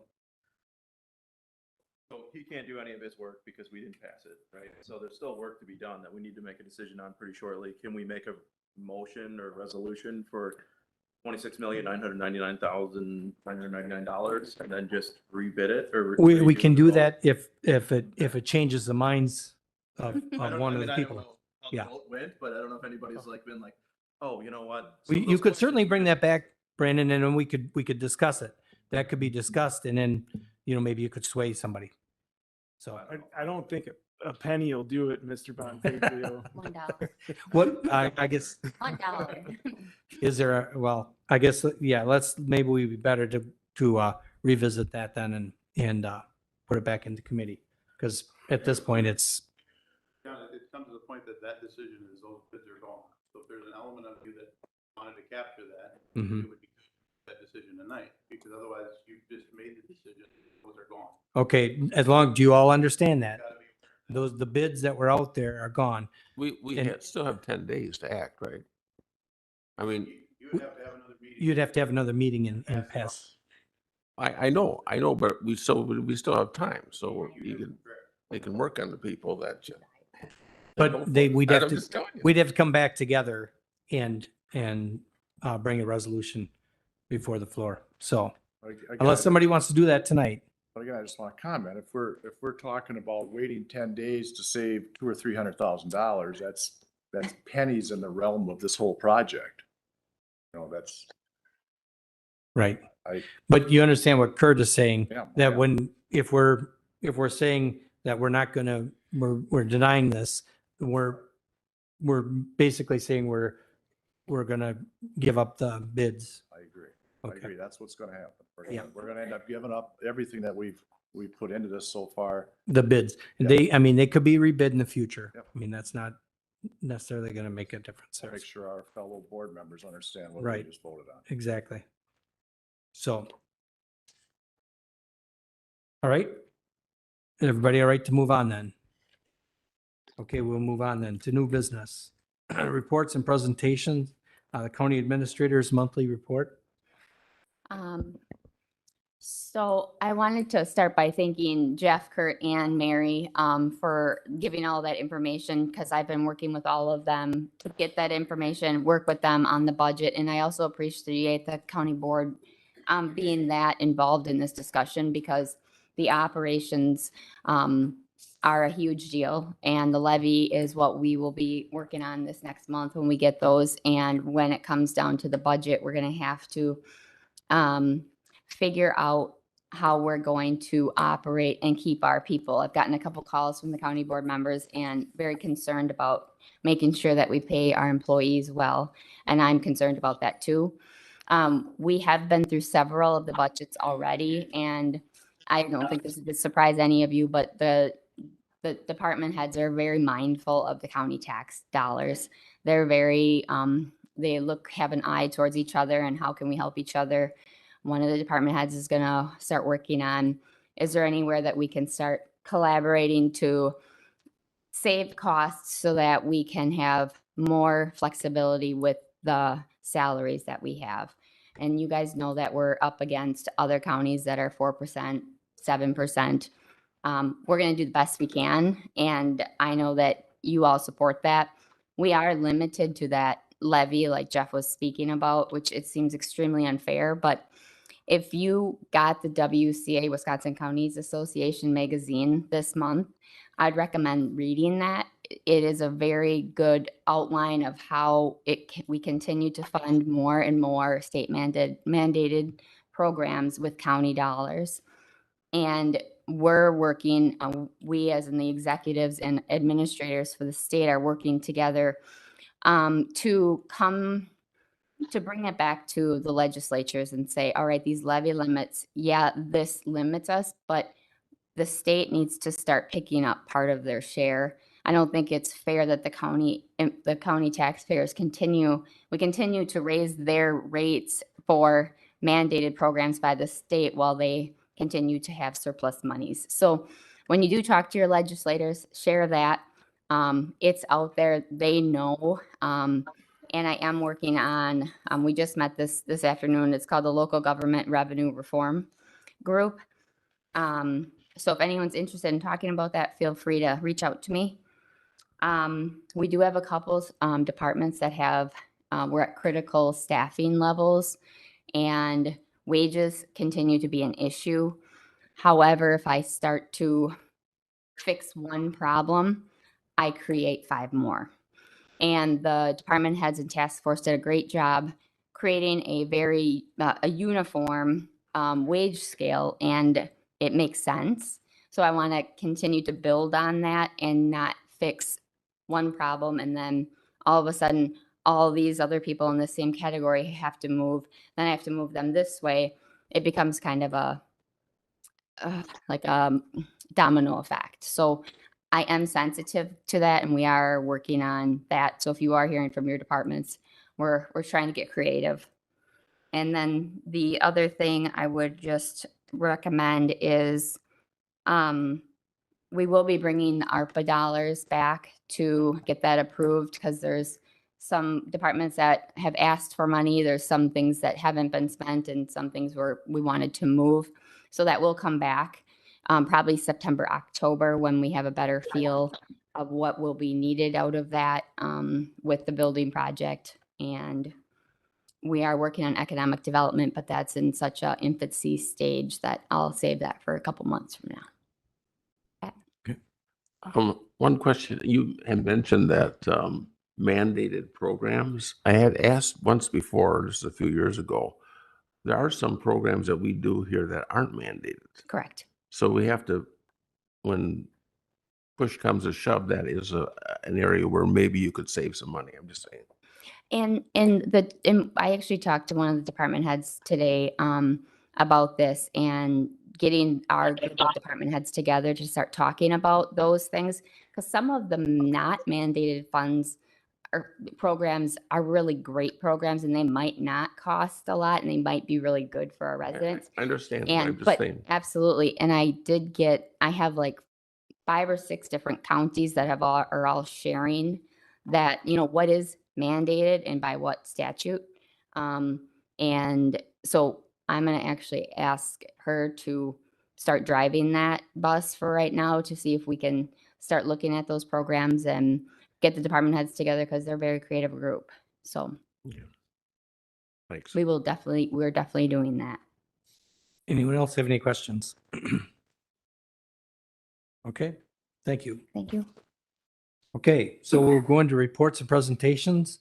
The Land Records Office Annual Report with the GIS Coordinator, Stephanie Statler. All right. Good evening. As John said, I'm Stephanie Sattler. I am the GIS coordinator. I'm the head of the Land Records Office that comes underneath the administration department. So I report directly to Melissa, and I oversee one other person who is our property lister and GIS assistant. So real quick, the land records, we deal with the municipal clerks and treasurers to get their tax bills already printed and sent out. We also maintain ownership transfers and any land property splits or combinations that occur throughout the county. I also specifically deal a lot more with our GIS data. So specifically structure points, our street layers, our parcel layer. Those are the main ones that we deal with, but we also help out with anything emergency related in terms of response. So I kind of wanted to just give a brief summary of what has happened. I came on in September of 2021. It was a steep learning curve, but I think we've come a long way. So first thing I want to bring attention to is the performance measures from last year. It's on the back side of the report. We're pretty much steady on everything except for ownership and transfers and the parcel splits. Those increased from last year. Nobody's surprised because of the way the housing market's going. If you have any questions with that at a later date, feel free, come down to my office. I'd be more than happy to talk. But with that, I'll just keep moving forward. 2021 revenue. So my predecessor put forward what he had thought we would get as a revenue for this year. And it was projected at $165,000. In actuality, we only got about $156,000. So, I mean, not too bad. It has not affected our budget for this year. So I'm kind of looking at trying to refine that for our 2023 budget, knowing that it may not have gone up as much as we had wanted. I wanted to touch base on the changes that happened, the projects, and then the improvements that have happened since I've come on. The biggest thing is the GIS coordinator position. This is a new position that was approved last year, and I fulfilled it. The new position also is a full-time real property lister. My predecessor was both, and there was just not enough time to do both of them to the full efficiency and accuracy that was needed. So that's why it was approved to separate the two, and we're moving in a really good direction. The first project I worked on was upgrading our GIS data sets for our E911 system. Through this process called Geovalidation. So basically, when a call comes in, to dispatch in their software, they're now using geocoding. So instead of looking for a specific address, they have a range. So it's an upgrade, and it's going to help the efficiencies in those calls. We also upgraded our GIS software to enterprise license agreement. So this brings on greater capabilities, and it allows for more licensings. So if we bring on another GIS specialist, or if zoning wants to have more people using the software, we can now easily do that. And then we're locked in for a 3-year, a solid price, and that will be better for us in the long run, especially since I am looking forward to the future on making sure that departments have me and any other future employees to actually further our capabilities and their capabilities. I am currently working with Mark Thiessen at the Department of Natural Resources, as well as the fire departments in the county, to update their emergency structure books. The first structure books were created in 2006, and they very badly need to be updated. So I'm currently working on making sure our address points data set actually lie on top of the houses they represent, and then making sure that there's driveways that hopefully in the future fire departments can use to understand how much hose or line to lay out from where the road is or their water source to the house. Sorry for the terminology. I'm not very good at that, but that's kind of the idea. I also wanted to bring up that I updated our parcel layer around Silver Lake, specifically just the southwestern shoreline. To us, that probably doesn't mean a whole lot, but to the real estate agents, that means a lot. I know Karen with First Weber, she had mentioned about how great that was because our lakes representation is not good. It's just not really good. So my goal is over the next several years is to update around the lakes so that they have better representation. And then the last thing that I really want to bring to light is we are currently up to date on our ownership transfers and our splits for this year. That is a huge improvement because when I came on in September, we were 6 months behind on both. Well, actually, our splits, we had not done more than 10 since January from when I came on in September. So we have worked really hard, especially my property lister GIS assistant. He's really worked really hard, and we're now up to date. So that's been a huge improvement that we're going to look forward to moving on with. Moving forward into this next year, I wanted to highlight a few of the main projects. First one is creating a property damage report web application. And this is in response to the June 15th storm. So when I got in the next morning, Alan's like, I need a map of all of the reports that came in. Well, and I had to get all that data from dispatch. Well, dispatch was really busy. So it was hard to actually get a hold of them just to get that data. And then I had to spend time to prep it and get it all ready so that I can give it to Alan. Probably about noon, I was able to get him that. To me, that's too much time. So what the idea of this web applications, what it's going to do is it's going to allow the citizens to access it through their phone, their tablets, their computers to report property damage to a house, a tree down on the road, as long as it's not, in a medical emergency, so that they're not flooding dispatch with those calls instead.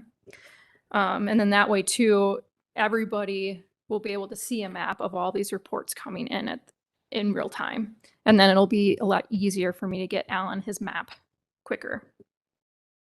The goal is to have that done by the end of November, so it can go out with tax season of an alert of what's happening. We're also going to be scanning our plats of surveys. Currently, they are all in the Register of Deeds office. They are not scanned, and that is probably once a week I get a call from a surveyor. Are your plats of surveys online for me to access them? No, you have to come to Register of Deeds office and look through, which is not common. Most of the counties actually have them scanned. So that's what we're going to do. Hopefully we'll do that yet this fall, but if not, it will be done next year for sure. I am going to be working with dispatch on making sure our GIS data sets are up and ready to go for the next Gen 911 update. So I am working on the GIS NG 911 grant application that is due at the end of October. So we're actively working on that because that will be next year's big project. I will also be updating the parcel layer for the town of Plainfield. Since we have all of our section corners remonumented for that township, we want to realign all of our parcel layers so it's more accurate. It's not going to be 100%, but it's going to be better than what we currently have. So we're going to start with that township, see what the process is, see how long it's going to take, and then move forward as we get more sections remonumented. We're also going to do a Register of Deeds scanning project.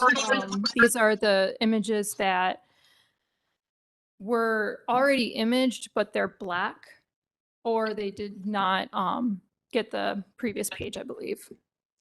So we're going to rescan that. And then the last bigger project that we're looking at doing next year is address matching between our tax listing database and our GIS data layer. Right now, as I'm going through for the emergency structure books, there's a lot of addresses that aren't actually used. There's a lot of addresses in one system, but not in the other. We have improvements, but we don't have an address. So it's just, it needs to be consistent and accurate. So we're going to take the time next year to make that happen.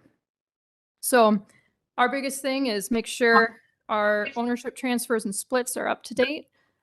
We try and be available to anybody at any time in terms of helping departments and or the public with mapping and or tax listing needs, and really just kind of move forward and see what we can do. So are there any questions? Any questions for Stephanie? Well, you can certainly see that you touch a lot of different facets within our community, that's for sure. Thank you. Appreciate it. Thank you. That's gonna help the towns a lot also. Yes, that's right. Thank you, Everett. Okay, so we have our Public Health Department Annual Report.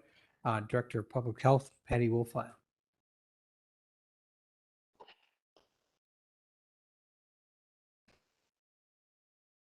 Are you interested in something you want to ask? Okay, thank you. So for those of you who don't know me, Patty Wolflat with Sheriff County Public Health. This will be the last annual report that you'll hear from me. So if you always thought that I talked too long, this will be the last time you have to hear from me. Okay, so this is 2021. I know that we're most of the way into 2022, so it's hard to back up, but we will. So if you remember me last time, I said it was COVID, COVID, and more COVID. So 2021 was more COVID. So we ended the year with 2,597 positive cases and 52 deaths. That's what the end of 2021 was.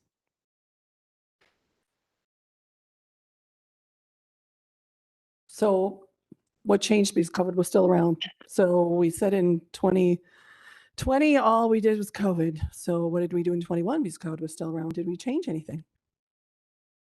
Go ahead, thanks. So for the second year, all the community programs are put on hold. You know, when we tell everybody to distance and wear masks, we're the last place that's going to say, sure, now let's get you all together, teach you something. So we didn't do that. So things like our bike rodeo injury prevention thing that happens in the spring, and the skin cancer screening, and the community baby shower, and some things like foot care and immunizations and blood pressure checks, all those things were put aside in 2021.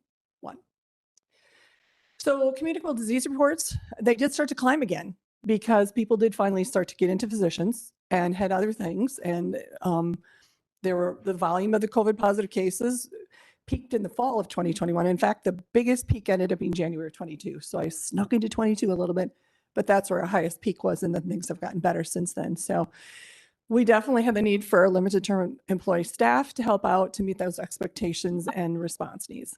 Thank you. So the 3 schools opened up with all 3 nurses full-time. So historically, what would happen is Watoma generally was mostly full-time. And they had already appreciated the job they were getting out of Carrie Brzezinski, which they give a lot of kudos to and credit to. And they already were asking for full-time even pre-COVID. But the other two schools were like, we need help. You need to come. So the Tri-County, the nurse's time was up to full-time. Eventually, she dropped to 3 to 4 days a week when possible. And actually now in 2022, that's about where it's going to be. Every effort was made to keep the kids into school, balances out the safety needs, prevent the spread of COVID. Always a struggle, a huge struggle to follow up with everybody who was sick, was coming in. How do you feel? What are you wearing? Are you masking? Whatever, blah, blah, blah. It was lots of decision making and a lot of conversations and a lot of hard conversations because people are on different sides of the story. But we have a great relationship with our schools. When I would talk to a lot of my colleagues and we would talk on programs together, a lot of them were having a lot of difficulty with schools, with them following plan, even communicating. We don't have that issue. And the plus to that is we have the school nurses that work in there and are very valued, and we have a direct line to them. So it's great to have that relationship. Some of the vaccines were available for children. The school nurses collaborated with La Clinica initially to give those. They did Pfizer. They did them at the school sites in evenings and weekends. We now are using another service to help us with that, but that's 22. So thank you, Meg, if you want to advance, please. So the Seal Smile program, if anybody remembers that we did sealants, we started that, I want to say in 2007. We started that program and it was very nice. We had a very part-time dental hygienist who was allowed to do sealants in the schools. We went in there. When COVID hit, one of the things that the State Department first did that helps with the sealant program that we get grant dollars to do it, pulled back and said, let's reassess this. Then what they did is said, okay, we can go in there and do it if you can do forehand dentistry, which means that our hygienist did not sprout 2 more hands, even though she has many children and probably wish she had 2 more hands. But that means you have to hire another person. So with the dollars that we had for the grant, we could not afford to hire another person. So we approached La Clinica, which does a great job in many things and has a mobile bus, and they have a mobile bus for restoration. And they talked about helping with restoration. Sealants just put sealants on their teeth. We assess things, we look at what things look like, we refer kids if they need restoration, and it's a very tough thing to do, especially with our poverty level of children. If they're on MA, the clinic is the only place that takes them in the county, and that can be pretty backed up too, but it's a great partner. They've always been great for a lot of stuff. So we approached them, we said, yeah, we can't guarantee you're going to get the grant, but if we don't take it, I'd like to say you're going to take it. You can do the forehand dentistry. You can increase the restoration. One of the things about public health is you don't always have to be the ones doing it, but you should be the one that tries to ensure that it's happening. So there was one of our insurances. We used to do it. We loved doing it. No longer was going to work. So we insured, and La Clinica took it on. And this year, 2022, they were able to now start doing the program, whereas 2021, because it didn't happen, but it's moving now. So fall flu shots, we still have them. We still have a lot of people who count on us, a lot of people who call us. Sometimes people think that's all public health does, is that we just give vaccines to people. And certainly COVID didn't make that better. So we were giving COVID vaccines, flu vaccines at the same time. And we continue to do that in the school system, which is wonderful because most of the time, I mean, it says we give 466 children. We get a lot less than that if they don't get them in the schools. In the health department, we can give them for free. Also, we give them to anybody who can come into the health department. And I'll tell you, it was probably a handful. And that's kind of how things were until we went into the schools. No one's being forced to do it in the schools. It's just more convenient for the parents, and therefore they sign the form and we take care of it. And they don't have to be there unless they really, really want to, which actually works better. Many children, as you know, behave better if their parents aren't there. Wonder why, right? So, drug disposal day. We always do drug disposal with the Department of Justice or the DEA also, because they're trying to get some of those drugs disposed of properly, along with, could they possibly get something off the street? Do we get some of those good drugs? Yes, we do. Do we get a lot of them? But we certainly do a good job of trying to keep the environment safe by getting the drugs disposed of in the proper way. You know, when I first started as a nurse, we threw them all out off the john. We threw them in the bathroom and flushed them. So we were actually doing the thing you weren't supposed to do, but that's how we were taught to do it. So all the funny fish and whatever else we have. Sorry, that's probably still mine from 30 years ago. I got a funny looking fish out there. So we also decided, well, okay, so some of our constituents, we have a drug disposal system. We have it at the jail. They get a lot and still get the majority. But every once in a while, someone is like, well, I don't know. I don't really want to go to that jail and drop things off. You know, look at me suspiciously, whatever. So we're like, okay, let's put some permanent things in other places. And we were getting grant dollars for this. This isn't costing us anything. It's asking a village to put something in a fairly safe place. And mostly all of these places have a police presence. We don't have them open and free to, it's not like it's a mailbox out in the street and you could cut it off and take it away with you. They're all in a building. So they're relatively safe, and we haven't had any issues since this. So we did put one in the Watoma City Hall. Well, I shouldn't say we did that. Actually, the police sheriff did that. Good thinking guy. Red Granite Village, we did that. We did that in Wild Rose. It was one of the newest ones. And then the sheriff's department, because at the jail, because they get the bulk of it, we increased the size of theirs, and they really appreciate that because they were really getting tired of emptying that thing. So they have like the jumbo size. So we are getting plenty of those. So it's something that didn't stop. We just didn't have the days right away. We're coming back. So the car seat program did provide 21 seats to families in 21, which still is a small amount.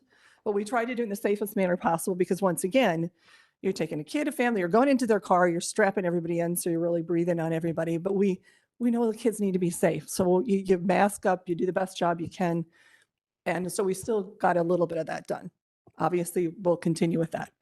The Amish community does home immunizations. We tried to do that once again, still on a limited basis.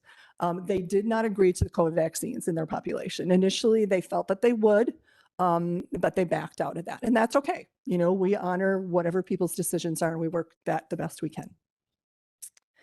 And then due to changes in restaurants and other food recreational licensing programs, investigations were changed or canceled, and that it was a 2020 thing, continued in 2021, did start to improve as we went along with how much we could. It wasn't so much you couldn't get to people, it was that you kind of weren't allowed to, you know, I mean, we know how it happened with restaurants and spacing and stuff like that. So we still did the best. We talked to people all the time, did what we can, but that still is a little less. So which the good thing about that is we had staff that could help us with the rest of the stuff we were doing. Okay, so internal committees such as strategic planning, quality improvement, and communication, we pretty much didn't hold those, or we did remotely, but we know that we got pretty far behind on some of those things because you have to set your priority, and the priority still was COVID. So we still had to do that. These are all things we're getting back to in 2022. Okay. So at any one time, the staff in the department were working from home in alternate schedules when you could, and so in the office 50% of the time. School nurses, you're obviously not working from home. So it was a lot of the other staff, environmental staff. We'd have one person up front instead of two people up front as far as administration staff.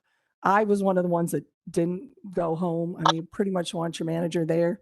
That was seldom happening. But if I had another nurse or if I had a tech or anybody else there, we tried really hard to minimize who was together in the office to try to minimize that contact.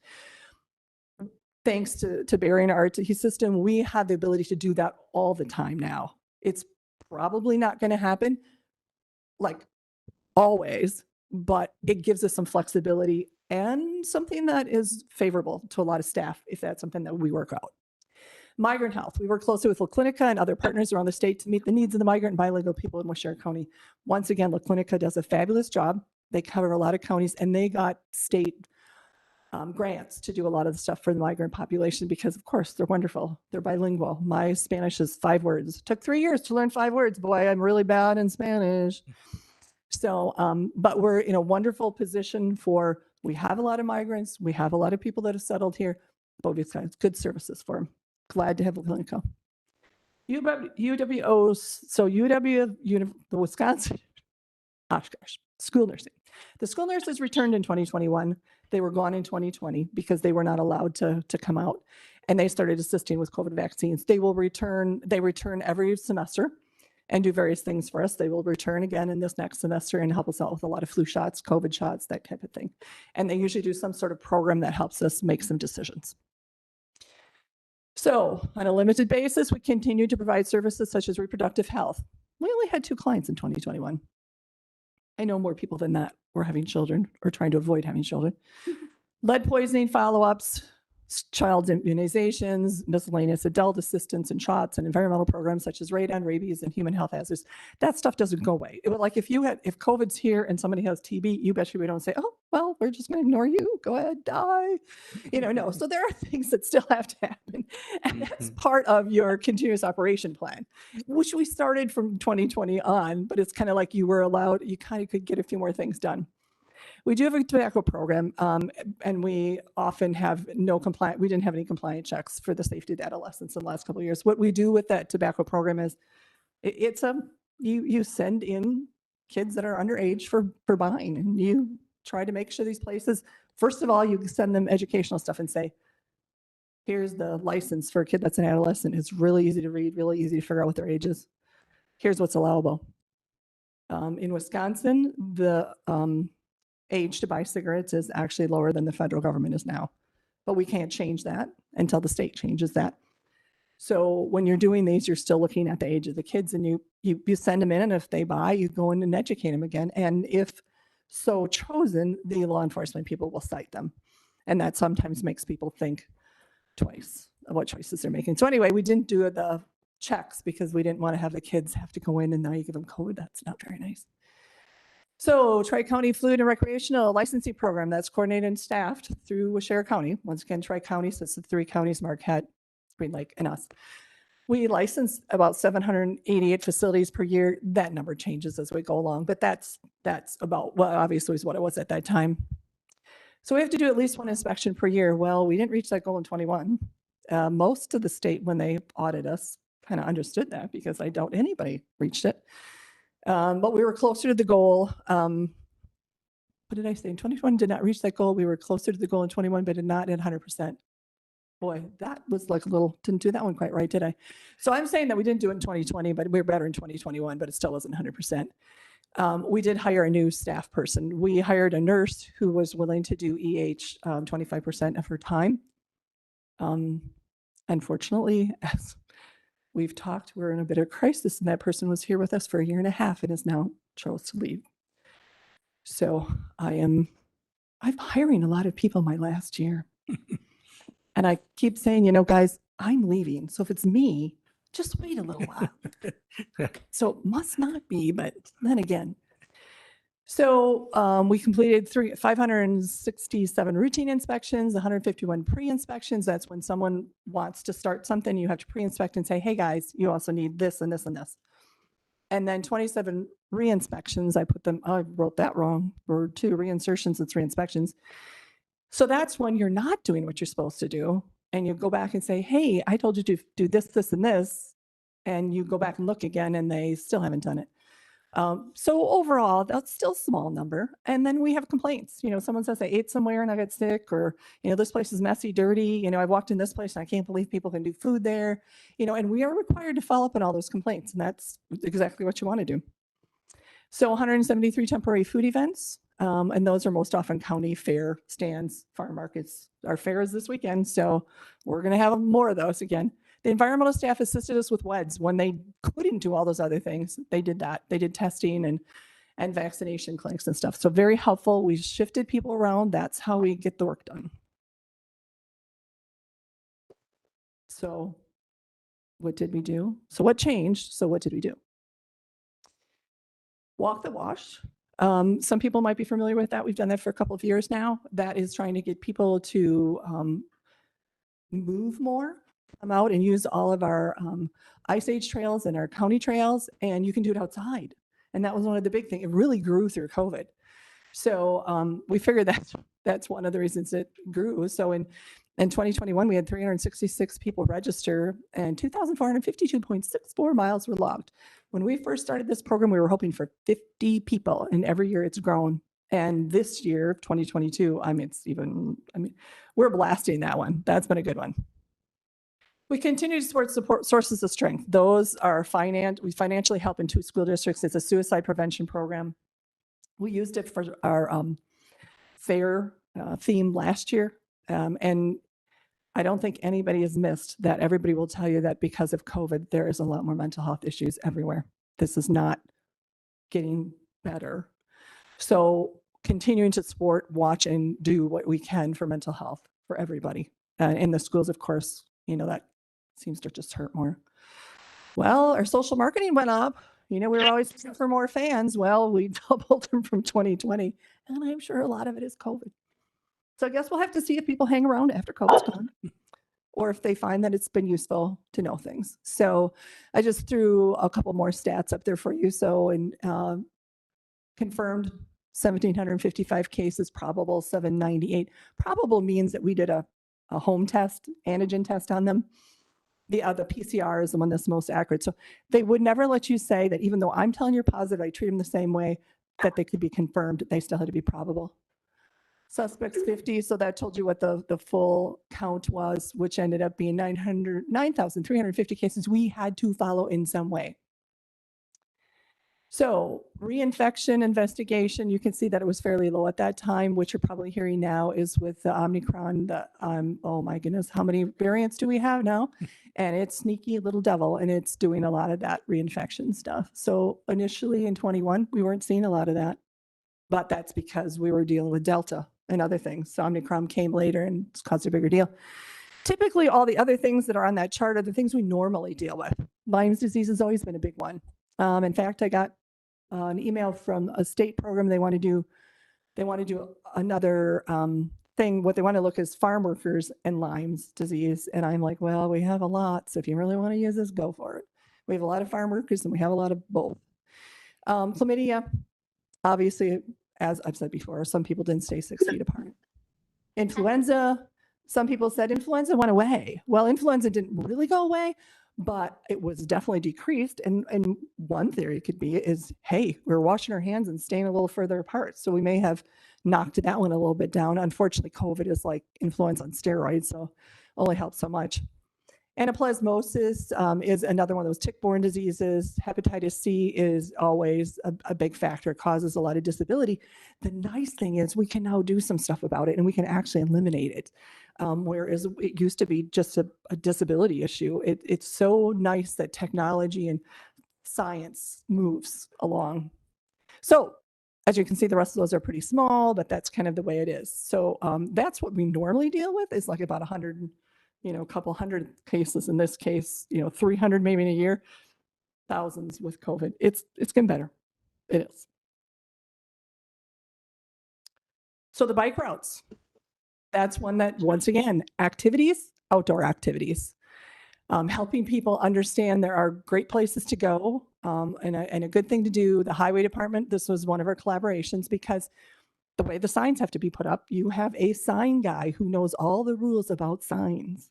And the highway sign guy is the guy to go to put up signs. So he collaborated. Most of the money was by grants and donations. So a little bit of staff time, and it's pretty much the person there that's working on the sign there. Did a lot of that. So there were 6 routes put up in 2021. So good things that you could do were getting done. So that good old COVID timeline. So 2020 December, the vaccines became available. So went to hospitals, clinics, and pharmacies, and to those that could do face-to-face testing. We hired a few limited-term people to assist us with vaccinations. So that was 2020. So we get into 2021, which I'm sure is the next one. January. And that's when it was approved. We were approved vaccinator. We were actually, so a lot of those other vaccines went to the employees in those areas. They were the high-risk people they needed to get taken care of. When we started in January of 2021, we started to give things to EMS, public health, healthcare workers, and all that, anybody who was considered for face-to-face and high risk. So those are the people that we needed to get done. And then we opened the categories as they allowed us to. We got a really good response from elderly. That's a given. That happens a lot of times. And so there was times where we were giving up to 200 or more in a week, a day for that whole week. So we were giving a lot of COVID vaccines at that time and followed through most of that year. So by mid of March, the vaccines were open to everybody. We did see a little bit of decrease when it came to different ages. When you look at who typically vaccinates, the people that are out in the work, the 20 to 50 is the least that happened. And they're the most of the people that are in the workforce, and they're also usually the healthiest. Homebound clients, I probably did all the homebound clients, and we did like the Theta Care at home people because Theta Care couldn't do it. Theta Care started giving vaccines in about August, so they were a little bit behind. The Department of Aging, another wonderful collaborator, they supplied the rides for a lot of our people. If a person couldn't get there because of a ride, we did that first. They also did a bunch of radio ads. Hopefully you guys heard some of those, and newspaper stuff where people said, hey, I did this, or this is a good idea, this is a good reason to do it. I know, like I said, we're halfway through 22, so sometimes it's hard to remember what happened in 21, even though there was a lot. But I appreciate everything that they did to help us out. So late August, the school nurses were collaborating with La Clinica to give adolescents. So we talked about how La Clinica helped with boosters and stuff. So we gave a total of 13,815 COVID vaccinations of any type. This includes the primary series, the boosters given in that 12-month period. 45% of the county residents had at least one dose, and 43% were fully immunized by 1/1 to 22. So once again, as we started, we ended the year with 2,597 positive cases. 5,187 that were negative. That's just telling you how many other people tested. 52 deaths and 45 recovered if you, that should hopefully be the right math too. Bottom line, we gave a lot of vaccinations, lots of positive COVID cases with a brief slowdown in June, started up again, and the worst surge actually November to December, and worst was actually January of this year. So we continued programs we could, managed based on staff and safety during the pandemic. That is it. Questions?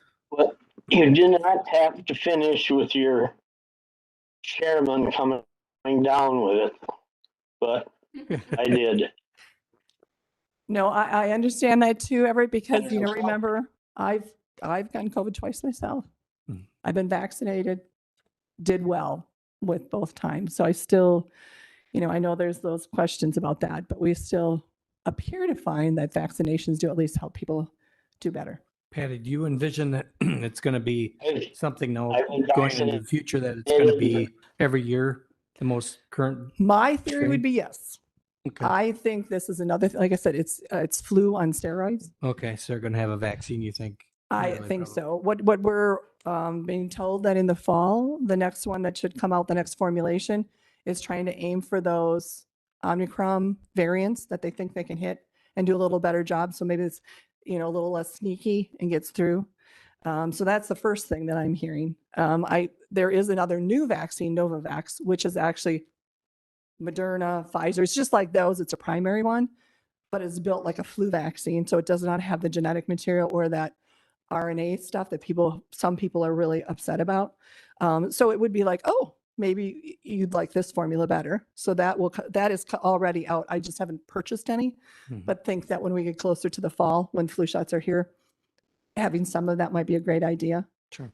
So because we've had people who called up about the new vaccine and stuff, I do think that COVID is never totally go away. Twice. I think that It's vaccinated twice and 3 boosters, and it's still got me. And it is miserable. Some people, I guess it was easy, but for myself, it wasn't fun at all. Yeah. And Everett, I know that you have, you have some physical reasons why you're at higher risk too. So I'm glad you were vaccinated because you were miserable even with that. Yeah. Because the risk level. Yeah. So that's something that we all are just going to have to do.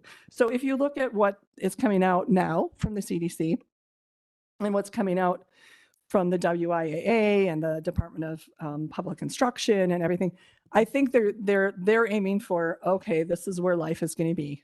We do what we've always said. If you're sick, stay home. If you test positive for COVID, our answer is stay home for 5 days. Come back. Hopefully wear a mask for the next 5. We're no longer going to try to look for who you've been in contact with. We're not going to police anything. We're saying this is real life now. Yes, these say they're more virulent, maybe not more virulent. They just say they're sneakier and we're passing it more. I haven't seen, well, okay, no, I'm sorry. I had one hospitalization in the spring. No, she had a baby and she was positive when she had her baby. I really can't count that as a COVID hospitalization. Came through that way, but I'm like, no, you're having a baby. They tested you, were positive. Good luck with that one. But so we really haven't had a hospitalization for months, and we haven't had a death for months. Cross every finger, toe, anything you can find, knock on all the wood. I want it to stay that way. We want real life to come back. We want all these things to be open and our economy to do the best it can. Recovery is slow. So I think real life is that, yes, I think this is like the new flu, but a worst case, and that we will always have something that we're going to have to do, or can choose to do. I should say we don't have to choose to do, because seriously, we've probably got higher rates, even though we're one of the counties that had lower rates for immunization is still higher than we do for flu. Sure. We actually get maybe 40% for flu, 37 to 40%. So we're actually doing better than that. Anything else? Do you have any other questions? Okay. Good. Very Thank good you very report. much. Thank you. Patty. All right. Very, very good. Yep.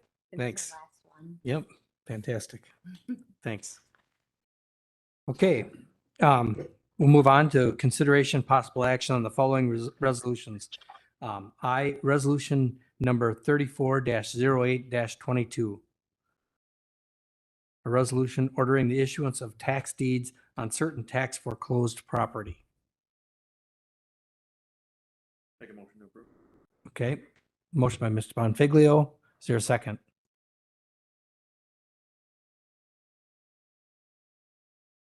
Second by Mr. Kirschner.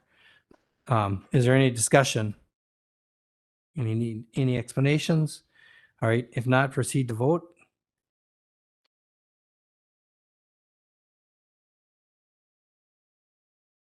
Mr. Eckstein, yes or no? Yes. Okay. The resolution passes. Resolution number 35-08-22, resolution allowing participation in Wisconsin County Fish and Game Project. Is there a motion? Motion by Mr. Bossard.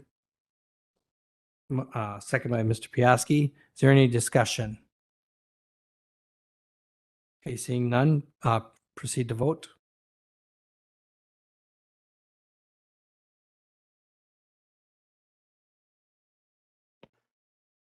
Mr. Eckstein, yes or no? Yes. Okay, the resolution passes. Resolution number 36-08-22, Surface Water Education Grant, new lakefront property owner packet. Is there a motion?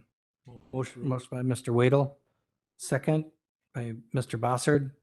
Is there any discussion? Okay, seeing none, you can proceed to vote.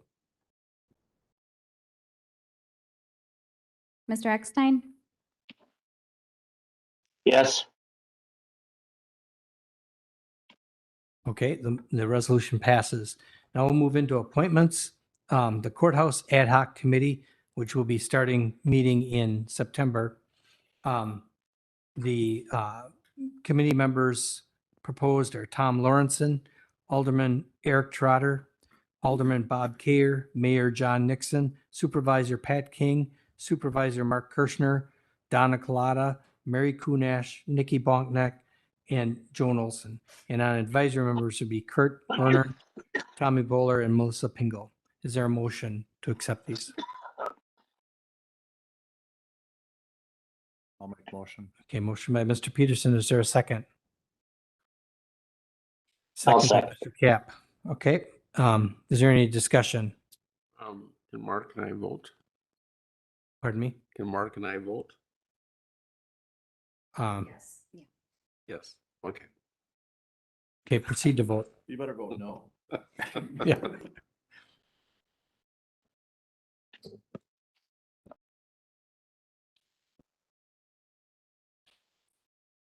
No, I don't. Mr. Eckstein? Aye. Mr. Cap, can you enter your vote? Yes. Yes.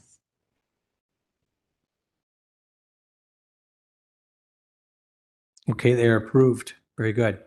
All right, Part D, the proclamation recognizing September 2022 as Juror Appreciation Month. Is there support? Okay, by Mr. King, is a second? Second by Mr. Bonfiglio. Is there any discussion? All right, proceed to vote. Mr. Eckstein, Yes.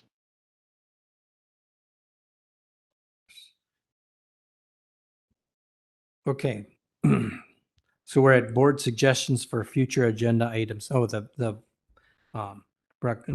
proclamation approved too. For future agenda items. I was wondering, should we reconsider having buildings and grounds? Having buildings. Mm-hmm. Move to adjourn. Just a minute, Wait, Mr. wait, Eckstein. wait. What's that now, Pat? And that was going to be this Wednesday? Was this Wednesday? I thought maybe we might want to reconsider having that meeting. And that probably has to be Thursday, but does it have to have a timeline? Agenda out 24 hours ahead of time, so the agenda would have to. Okay. Does Thursday work? Or who's that? That works for you, Mr. Kirschner? Does that work? It works for Mark. Okay, all right. Hey, I want to be official. What's that? Discussion and possible action to the plan. What's going to be supported? Discussion and possible action on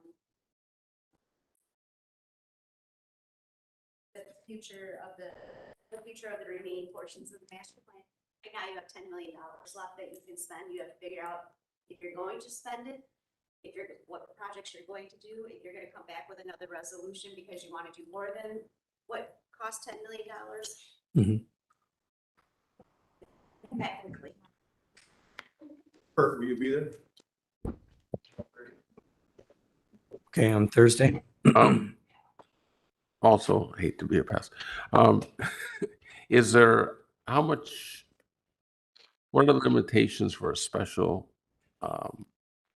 county board meeting? I don't understand that question. Sorry. Well, let's say that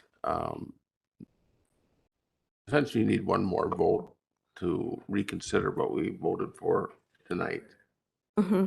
And if the members that didn't vote for it tonight, if they would come to the buildings and grounds and kind of give us an idea of what they might be willing to accept, different from what just an absolute no. How much time there's a process. I know you have to post a meeting, et cetera. But what we're trying to capture though is the bidding. That's what I mean, Yeah, as far as building, that could still be done. It would just have to be rebid. Yeah. That's what you were. To have a new resolution. Yeah, come you'd have back, to have a but new it's- resolution, but like Brandon said, it could be for a penny less. Well, I guess the point I'm making is you'd have to have it come before the county board. Correct. So I'm asking how much time do you need for that? An agenda needs to be posted at least 24 hours ahead of a meeting unless it's considered an emergency. Because we're talking about this today, it is not an emergency. So if the bids expire August 26th, you probably should schedule a board meeting for the 24th or 25th. Tonight, today's the 16th, so a week from today is the 23rd. So if Tuesdays work for you, then I would schedule it. You can always cancel it. And then after the buildings and grounds meeting on Thursday, you would know what to put on the agenda and it would be posted well within the 24 hours. See what our possibilities are then. So that'd be my proposal too. Okay. What about the 27 million, that resolution, if they had voted no tonight? I'm sorry, what? It can come back, but at a different figure, is that right? Or tonight it could come back, but it has to be a different figure, is that correct? Well, Well, it could come back at that meeting, couldn't it? it could come back at that meeting Yes. as a new resolution.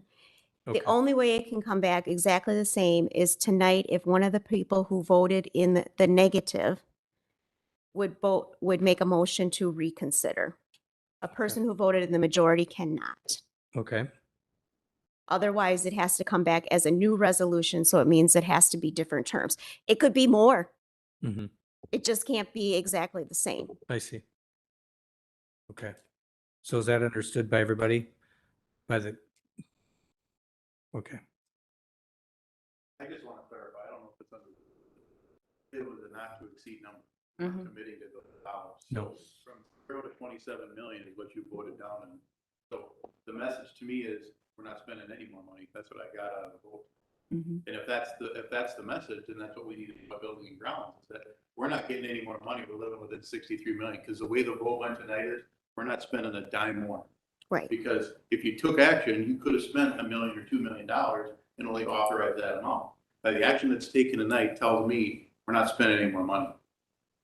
And if that wasn't the message, if that wasn't the understanding, that should be clarified and cleaned up so that we can move forward. If that was the message, it was heard loud and clear. So. Okay, well, I think it's more of a, and correct me if I'm wrong, I think it's more of a not knowing what that number would be if it were scaled back. Is that? But that's my point, is that it was not to exceed, we have. Right, I know. That would fall within that number. Yeah. So. Yeah, I guess from my standpoint is we had a number that was approved, and the feedback that I got from constituents was don't approve this. So the looking at, looking at what's in front of us, what the budget is, what the original budget was, and the project additions to the highway shop in particular, I don't approving a $27 million increase is, if not approving it is stating that we're holding at 63 million, then I guess that approving it would have been stating that we're moving forward. So Well, it may be moving forward with something, but now we're out of the scope of, we've already talked about it, so we can't discuss it anymore, okay? Mhm. Because you're going to violate your open meetings law, so this conversation needs to end. Because we've already discussed it, there's no motion Right. on the floor, we can't just have random conversation. Yeah, the But- only thing that could be done is if, like Ruth said, if somebody wanted to bring it up for reconsideration. But we can talk about it at Buildings and Grounds and come up with a new plan. When the master plan was originally approved, no one said that the master plan all had to be done within a certain time frame. It Right. was just, this was our plan moving forward. Yep. So that's what Buildings and Grounds will need to discuss. I guess the question is, do you want to schedule a special county board meeting tonight while you're all here? So that we have that date, so Megan doesn't have to call you. May I ask a question, Ruth? So could I ask to have it reconsidered at an amount of not to exceed $2 million? A reconsideration is just a reconsideration of the resolution that was drafted. Okay. That's an amendment. You could have amended that at the time of the resolution that was on the floor. But I think at buildings, and I don't want to violate meeting law, but at buildings and grounds, that $2 million could be put on the table and then we can come back to that meeting, but Right. not if we don't do something tonight. And I don't think we can have that conversation, I wanted to comment on what you had said, but I can't until. But that, back yeah, up, that, right? that, So- that decision, though, based on what we find out at Buildings and Grounds, will determine whether or not we keep the meeting. But I do think it'd be important to schedule that meeting tonight. So if it's all right with everybody, we'll schedule that meeting for a week from tonight. Schedule it, John, and it can't. And we can cancel it if we need to. If it looks like, it's a moot point, then we'll cancel it. And will that be at 6 as well? Yes, I would think. That work for everybody? Mm-hmm. Yep.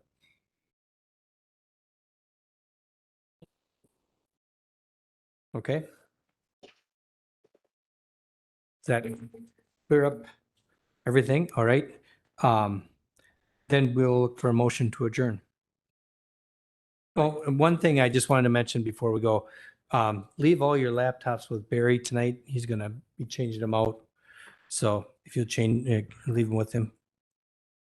And then if you get a chance, go to the Waushara County Fair this weekend. Can I just say, I would encourage any other board member to come to the Buildings and Grounds that had any input on this subject. Sure. Just All right. Is there a motion to adjourn? Yes. 20 minutes ago. Yeah, Everett. I make- Okay. Make a motion Is there to a adjourn. second? Is there a second? Second by Mr. Waddle. Careful what you put on that notice then. We are adjourned. Thank you, everybody.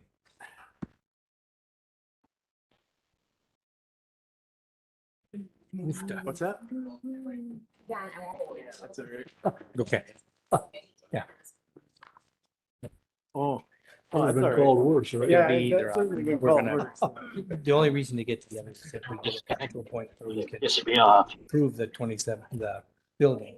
And if it's not, then we might as well, you Yeah, know, I guess so. that'll be a future date, but we'll at least know the direction. So, I'm 105. Bob, with it's working. We're gonna have to keep Thank you, yours. Mr. It's Commissioner. working. Just kidding. Keep mine. No.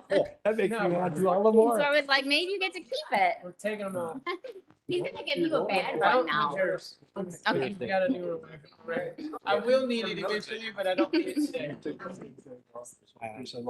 so you either. want it? But no, on the other side, if they're gonna do it and not, of course, Jesse, I don't afraid need we're gonna that build either, the unless thing. you That's want- we got. Yeah. Oh, If you back approve it for hurts. 27. That's like weight sitting for me. I know. Yeah. I don't need to charge you. this goal. Megan, Had to be. did you want to go through those? There are probably some that I don't have to sign. Yeah. Well, But you're lucky I am. Yeah, don't. I'm just saying, you know, they. Strongly against approving the highway shop. Where they- And So people in my. Okay, okay. All right, all right. We have an owners meeting in the morning. That's probably gonna go on. I don't know. Yeah, do that. I'm sorry, I've always. What I'm- We gotta kind of get a feeling. Yeah. I know. And that's why I don't, I think it's important. I hope some of those guys come and say, you know, well, this is what we could support. This is what we don't. And then I think when they see that fixing up the old building and building a new building, it's gonna be the same money. all we're missing out on Okay. is first round bids and some of the stuff. Okay, I think that's prudent. I think that's a good thing to do. Thank you. Yep. After building. Woohoo. Yeah, and then we'll just take it from there. Carter can stay. up here. This is one he had at home. Oh. I just- Oh, you can keep it for your next tablet. Do you want the tablet back now? Okay, I'm gonna get a new one for you. I'll have it. Yeah, we'll get it within the next couple days. Did I get everybody? I don't have yours. No, well, you can give it to him. I think it was Bonfiglio, I think it was. I know it was Bonfiglio. I have a newer version. of the You want tablet. these too? I'm on the hard drive You space keep now. those or? So we quit getting those errors that we're running out of disk space all the time. So it'll run a little more better. Hopeful. Thank you, Patty.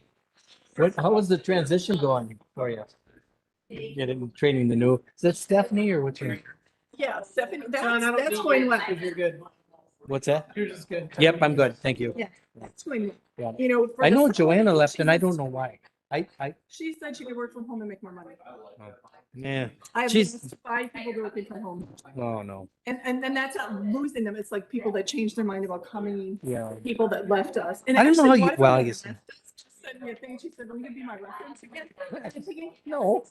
I said, "Yeah, because she's leaving somebody else's job." Yeah, exactly. I'm Yeah. like, Jeez. "When did you leave that job?" That wasn't Joanna, was it? No, no, no, no.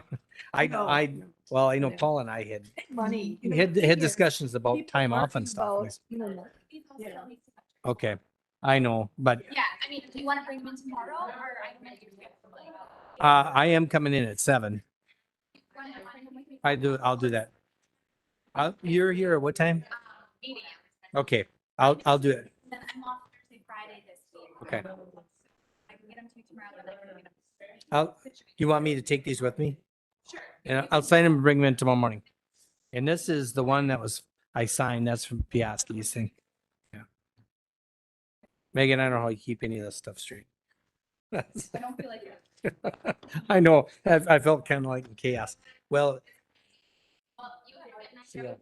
so yeah, I'm glad you did that math, but I mean, I hate to have it go all the way through and then I'll get to go.